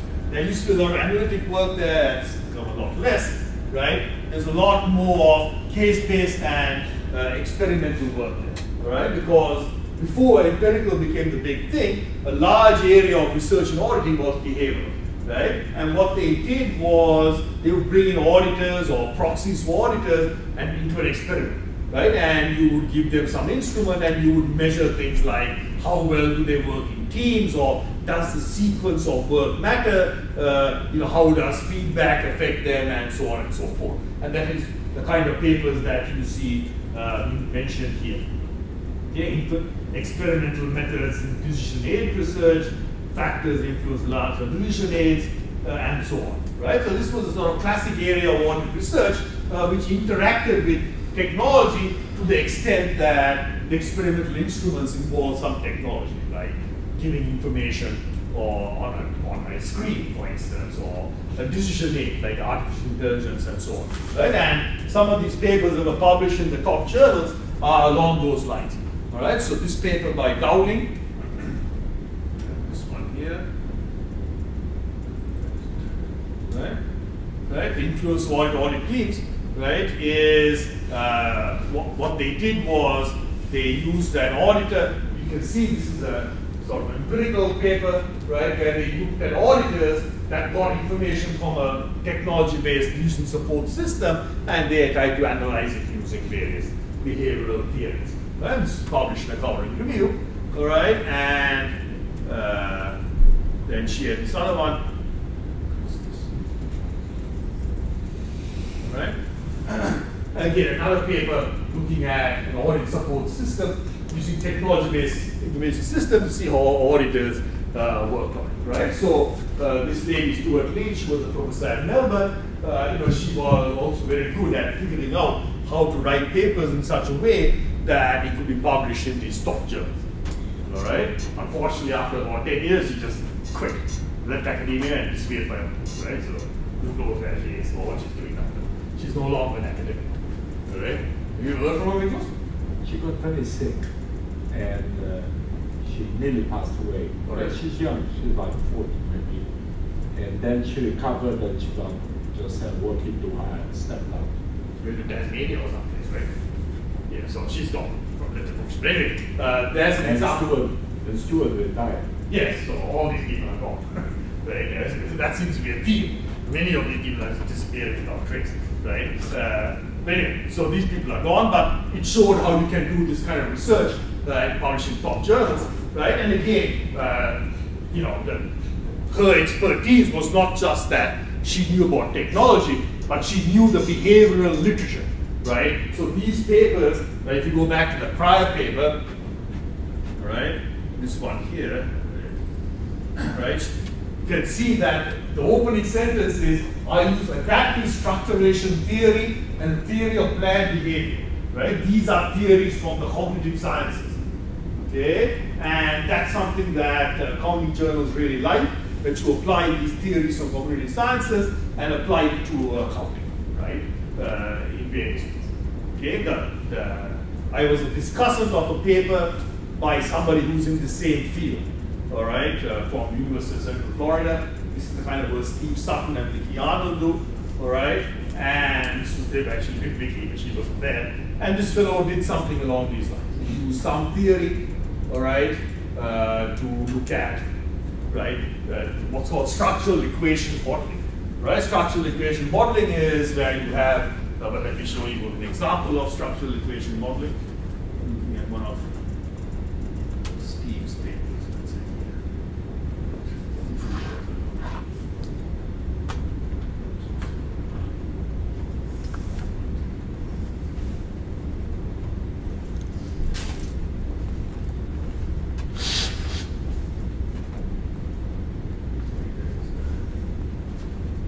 Diagram here.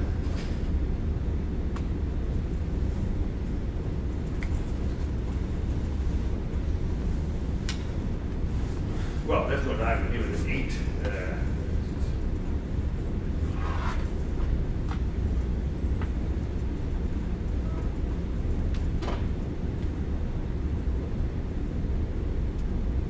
Yeah, right here is the structural equation model, right, where you have various factors and various intermediary parts and this and that. Let me try and make this bigger, and various outcomes. Right?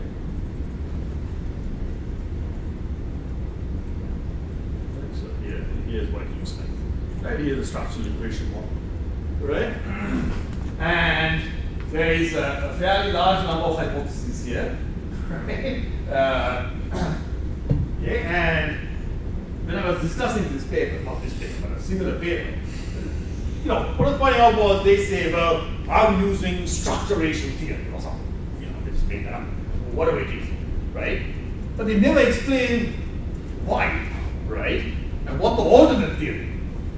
Okay, they just say, I use structuration theory, full stop, right? And then there's another paper by the same author, and they say, I use adaptive behavior theory. full stop, right? You know, to me that sounds kind of bizarre, right? I mean, how can you have one theory in one paper and another theory in another paper, right? I mean, you've got to have some consistency, or at least explain, right, why you use one theory here and another theory there. But they never do this. It's just, I use this theory full stop, right? So that kind of annoys the hell out of me, right? The other thing is that you look at some of these structural equation models and there's lines all over the place, and every single one is significant, right? And I find that bizarre. I remember somebody presented a paper here which has like 40 hypotheses. And I said, well, look, you know, just by the law of large numbers, at least one of these must be insignificant, right? And you're very annoying, right? You know, because, you know, I have a suspicion some of these lines are pruned. This morning I was mentioning to the class that GeoGives dissertation on board relationships had 20 hypotheses and one was supported. One was supported. Well, that's good, right? And that's honest. 5%. Right? Some of these I suspect are pruned exposed. Right? Anyway, you can hear me say that. I'm very suspicious. But the point is that these are methods that you can use to publish papers. Right? The structural equation model is highly used. Right? This I believe is based upon this paper I think is based upon a survey instrument. Right? And so the way this methodology works is, say you're interested in business intelligence. You send a survey out, right, that has 40 questions, right? And these questions many of them come from other surveys that have already been published, right? And so if it's been published, they say it has been verified that these 5 questions measure this aspect of this theory, right?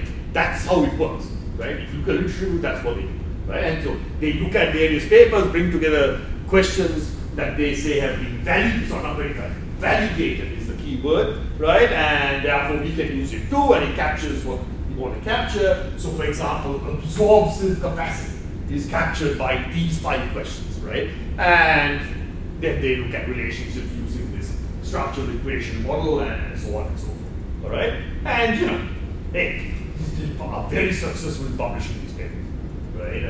I just find it dubious myself, right? At least, you know, if it's someone like a Vicky or Steve, I trust them to have done a good job. With others, I'm a little unsure how to interpret things themselves. Okay? All right.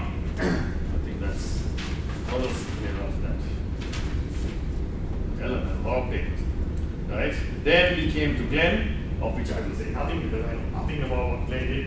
All right? I presume he talked about depth of shape and all. He used this new paper on period. So we shall pass over in silence on that topic and move on to Miklos, continuous auditing. So we already talked a lot about continuous auditing, all right?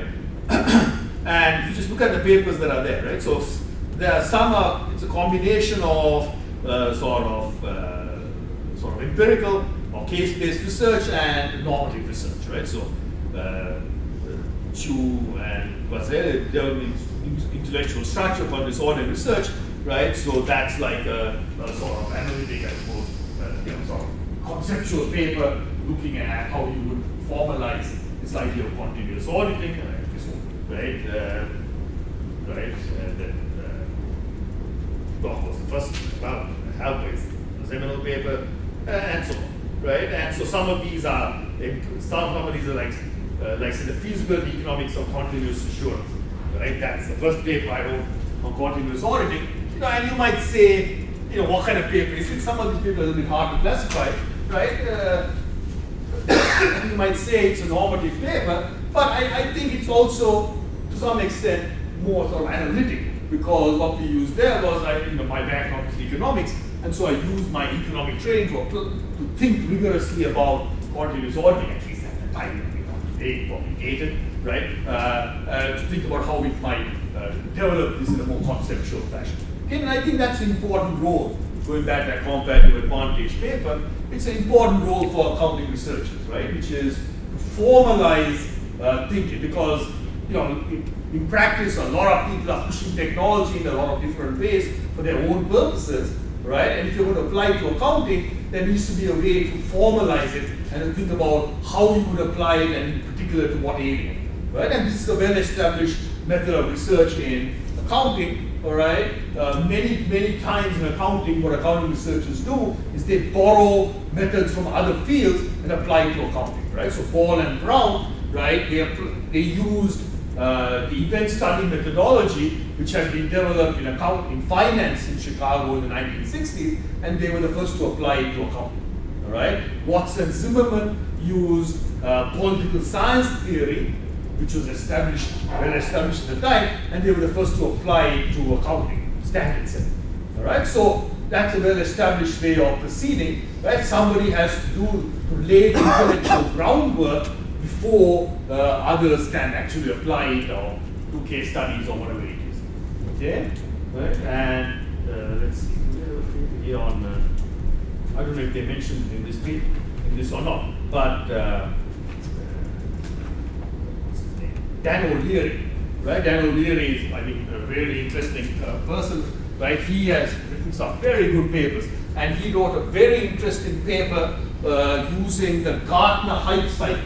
And if you haven't read this paper, I highly recommend it. I think it may be in Jenner, right?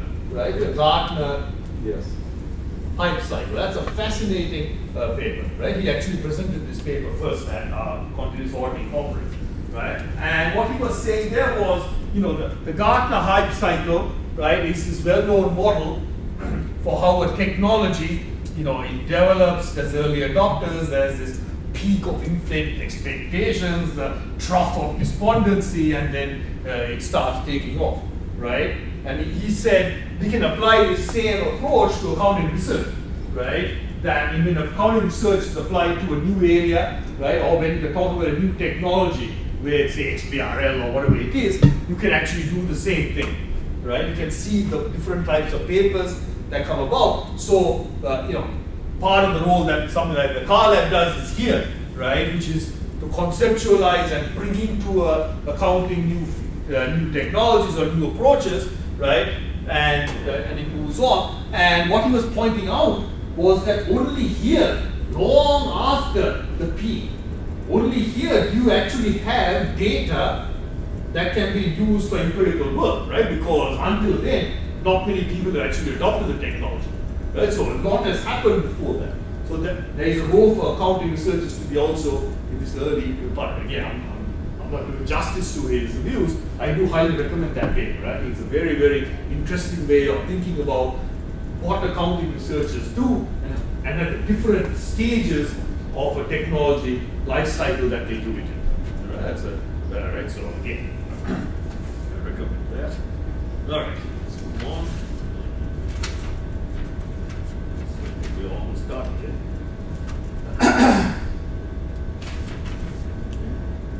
Oh, big data. All right. So Kevin, somebody presented big data. All right. So big data is one of these new areas of research. All right. And as I mentioned already, the Moffitt and Vasarhelyi paper is highly cited, right? Which is sort of saying we need to bring in big data into AIS, and here's how it might impact the profession. And since then, people have looked more specifically at it, right? So in this Accounting Horizons special issue that Miklos edited, there was a whole series of papers looking at very specific aspects of big data, like its effect on standard setting or whatever. All right, so again, it's too early to get data, right? Because people aren't doing it. I mean, by data I mean data accounting big data, right? I mean, it hasn't been applied, but talking about specifically about things like how the nature of evidence would change with big data and so on, right? So I think that it shows again this role of accounting researchers at the early stages of technological development, right? Of trying to conceptualize the ideas and apply to accounting. Again, you will note, of course, that we are talking here about the application of big data to accounting, right?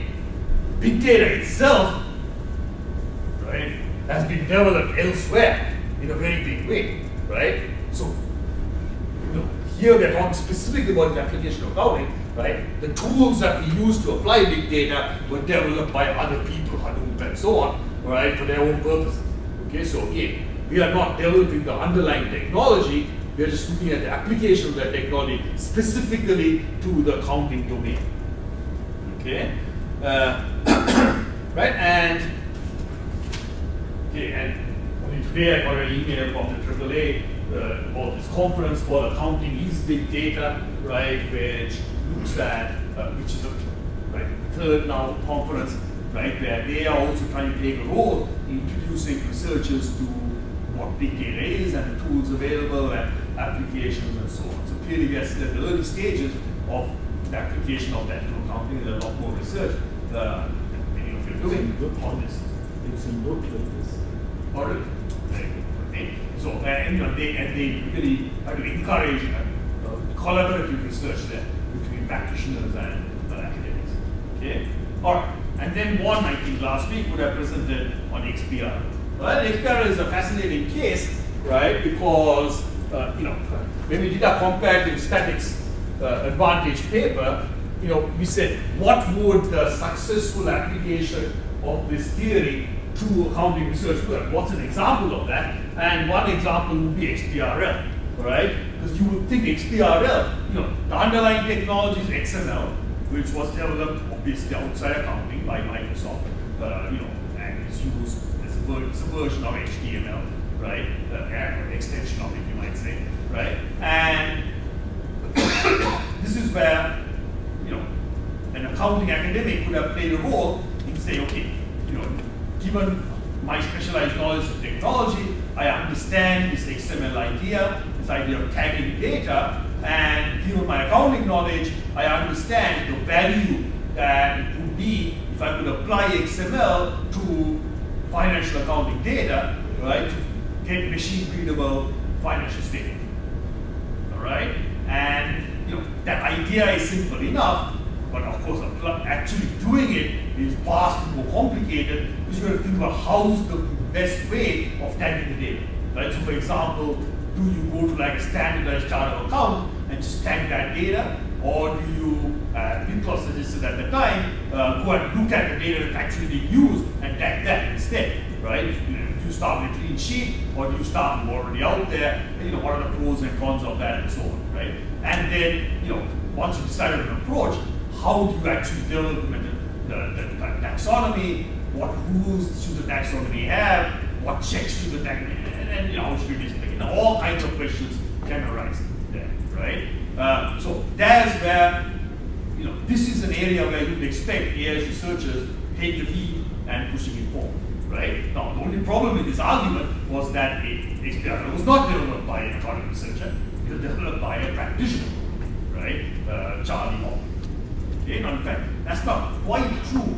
It's at the very same time that Charlie Hoffman proposed it, in fact, just a few weeks beforehand, an academic also proposed it, and that was Glenn Gray, right? But Charlie Hoffman had the sort of credibility that an academic didn't have to push the idea forward of connections in the profession and so on, right? So he became the father of XPRL, not Glenn Gray, right? But over the last 20 years, XPRL has become this huge international movement, right? And a huge amount of research has been done in this field, right? And it's very instructive to just look at the kind of papers that were written on XPRL to see how AI's research evolves, right? So if you look at it here,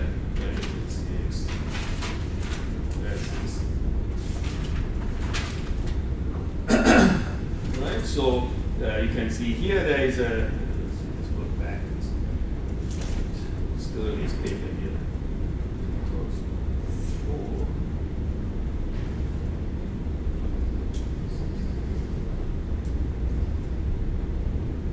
Okay, so here we go. Here's a paper by Hodge, Kennedy, and Mains. Does search facilitating technology improve the transparency of financial reporting? Right? I suspect that paper probably doesn't even mention XPRL. It's just talking about,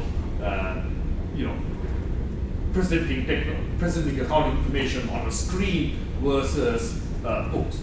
All right. And I remember many years ago, I'd say about 10 years ago, I went to the True Blood seminars.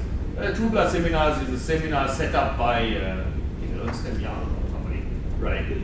By Deloitte, right? Which brings together teachers of auditing, right? And shows and gives them case studies developed from the company's own practice, right? And so teach them how to do advanced account auditing. Now, in that particular year, there was nobody who wanted to go, so Dan sent me, even though I don't teach auditing. But it was actually extremely interesting, right? Because these are very odd, unusual cases. Some company does some peculiar thing, and they want to account for it this way, and your job as an auditor is to figure out whether what they did is appropriate. Does it fit the standard? All right, and you work in teams, and when we went in there, each team of 3 or 4 sat around the round table, and on this table was a stack of books. This side, literally this high, right? Of course, the audit standards, the accounting standards, GAAP, the rulings from the SEC, and so on.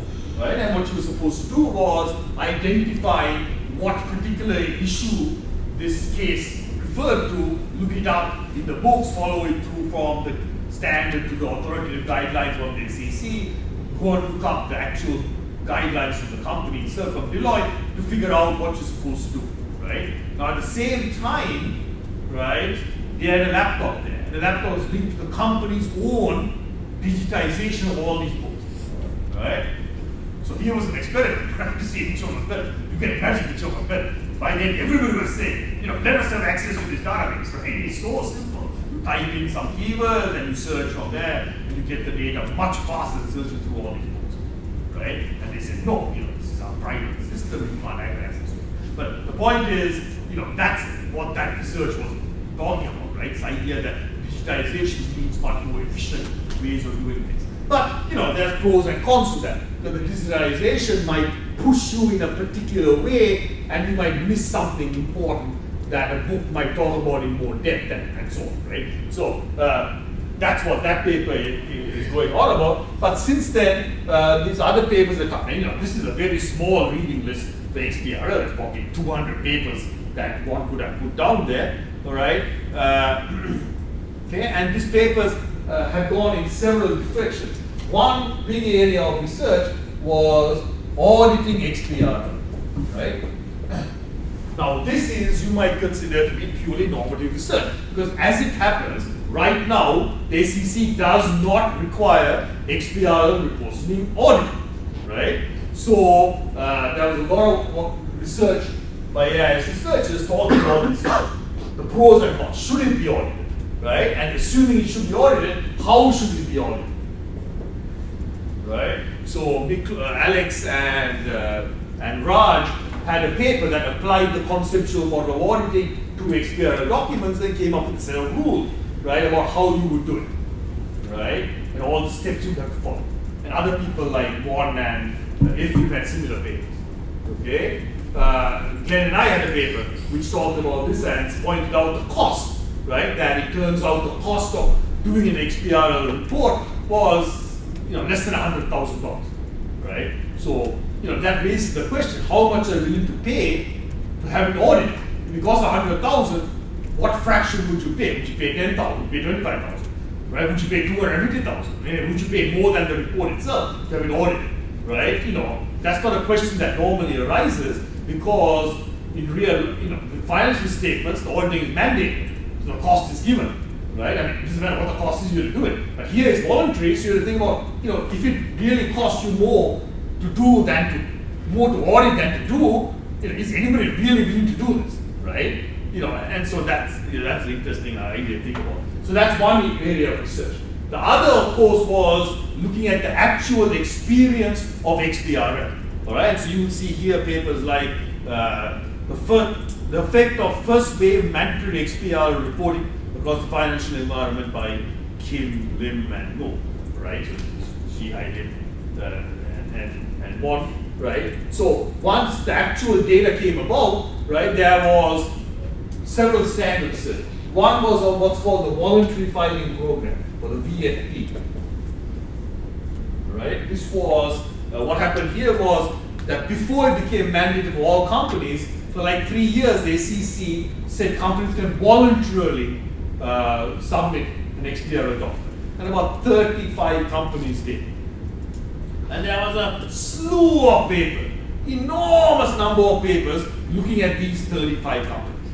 right? Looking at the characteristics of the reports and looking at why these firms did join the program and others didn't. Okay? And even, you know, until a few years ago, I was still getting papers and edited on this volume filing program. I mean, you were sick and tired, right? You know, I remember the head of the SEC program saying, stop these VFP papers, we don't care anymore about the VFP because it's obsolete, right? Okay, and you know, here is where you got to think as a researcher, right? There is a long established research literature in the capital markets area on why some companies do voluntary disclosures and why no, others don't. Or why some adopt a standard earlier than others, right? So people said, oh, we can apply that same thing to XPR. And so you saw this endless stream of papers on why these people joined the VFP. Now there's a real problem with this. Right? First of all, only 35 firms did.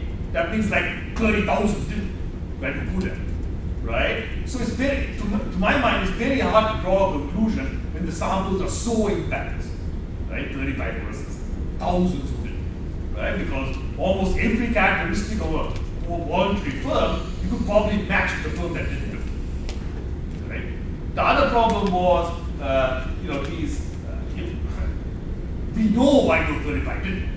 Right? We were told at the time by the SEC, they did it because the chairman at the time, Harvey Pitt, this was his legacy, right? And the companies that want to suck up to him joined the program, right? Now this is not part of the variables that appears in these people's regression, right? So then you ask yourself, you know, they're missing the whole picture, right? You know, this is why these companies did it. Right, like Microsoft, they joined precisely because AI, they want to push technology themselves to make money, or they want to start up to R&D, right?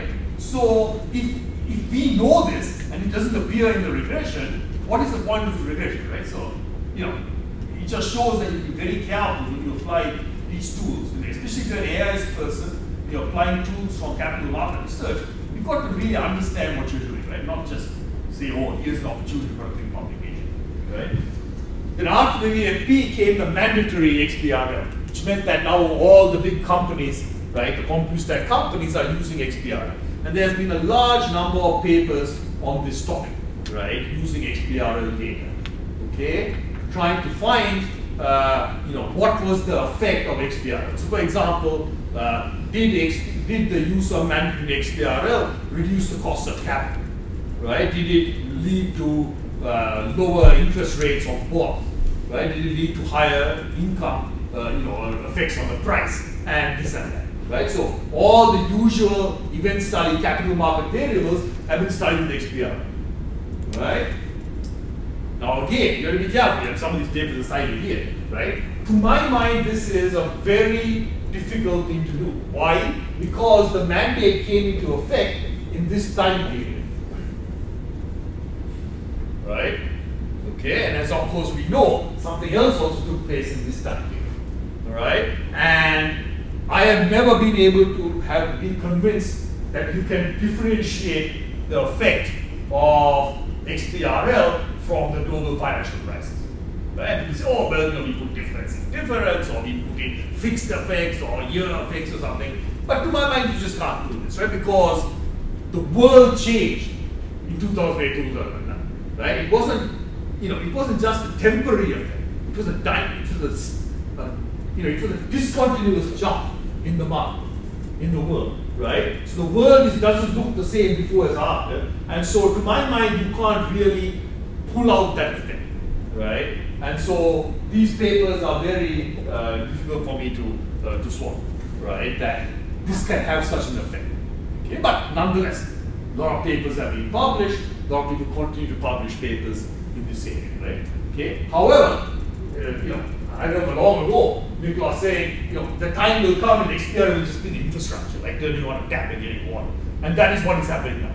XBRL is just part of the infrastructure, right? No one thinks about it because all the databases people use, like Bloomberg, is based on XBRL, right? But they don't need to know what XBRL is. They don't care, right? They just get the data faster than they did before, right? So now, can you measure XBRL? You know, can you do research on XBRL? I don't know, right? To my mind, it's very difficult. It's like saying, can I do research on CompuStat, right? I mean, now, that's not to say you can't. There has in fact been some research on CompuStat, right? Alex did a paper with Ryan, all right? One such a paper, and what they did there was look at the quality of the data, right? So there had been another stream of research in XPRL looking at the quality of XPRL filings. So Warren and Ephraim and all have papers that show that many of the, especially the early filings, had lots of errors, right? When they did the XPRL, just made mistakes. Okay, and I think that's useful. That's certainly useful research. It's not the kind of research that other people do, right? So there was a role for accounting research to do that research to advise the SEC that there were problems, right? But to me, those are transition papers, right? You can only write those papers for a few years when you're transitioning to a new system. You can't write a paper like that today, right? Because presumably, unless you find that today, you're still at so many errors. Right? I would suspect many of the problems have been fixed, right? But looking at those XPRL papers was a very interesting area, right? Just think through how you come up with research ideas, right, and how you sell them. Okay, right? So for example, before XPRL, I suspect most people, most accounting researchers, had never thought about the mechanics by which financial statements are actually prepared, right? But it turns out there's these people called financial publishers, people I've never heard of, right, who actually do the job on an outsourced basis for many companies.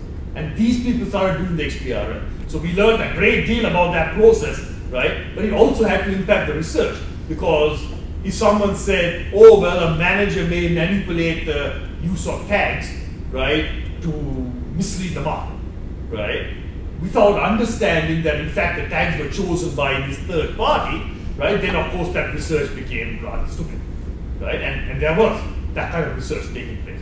People just didn't understand the underlying organizational structure, the fact that managers were not, in fact, sitting there standing over the shoulder of the accountant saying, use this tag instead of this one. But there were a lot of papers that assumed that they did, right? So, you had to really understand the underlying reality to write a good paper in this field. And that's true, of course, of any area of research. Right? So anyway, that's sort of overview of this. We gone through the whole syllabus. Right? Just want to point out that AIS is a very important area of research, right? Because somebody in our profession has to play the role of visionaries, right? But you have to know what you're doing. You have to understand the technology. You have to understand accounting to be able to marry the two successfully. Okay, and think about not just when you should enter a field, but I think in technology you also have to know when to leave a field. Right? When the technology ends. Because technology advances so quickly and it moves from being visionary to being part of the infrastructure.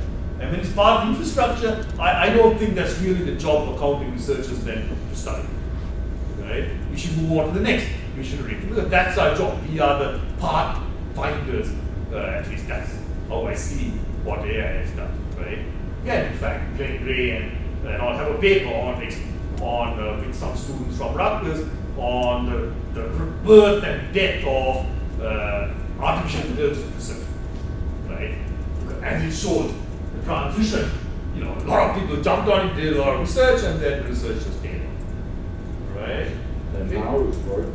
Well, and then Steve Sutton got really angry and said, rubbish, I'm still doing artificial intelligence research, which is called a different name, right? I wrote this stinging article saying Glenn was rubbish.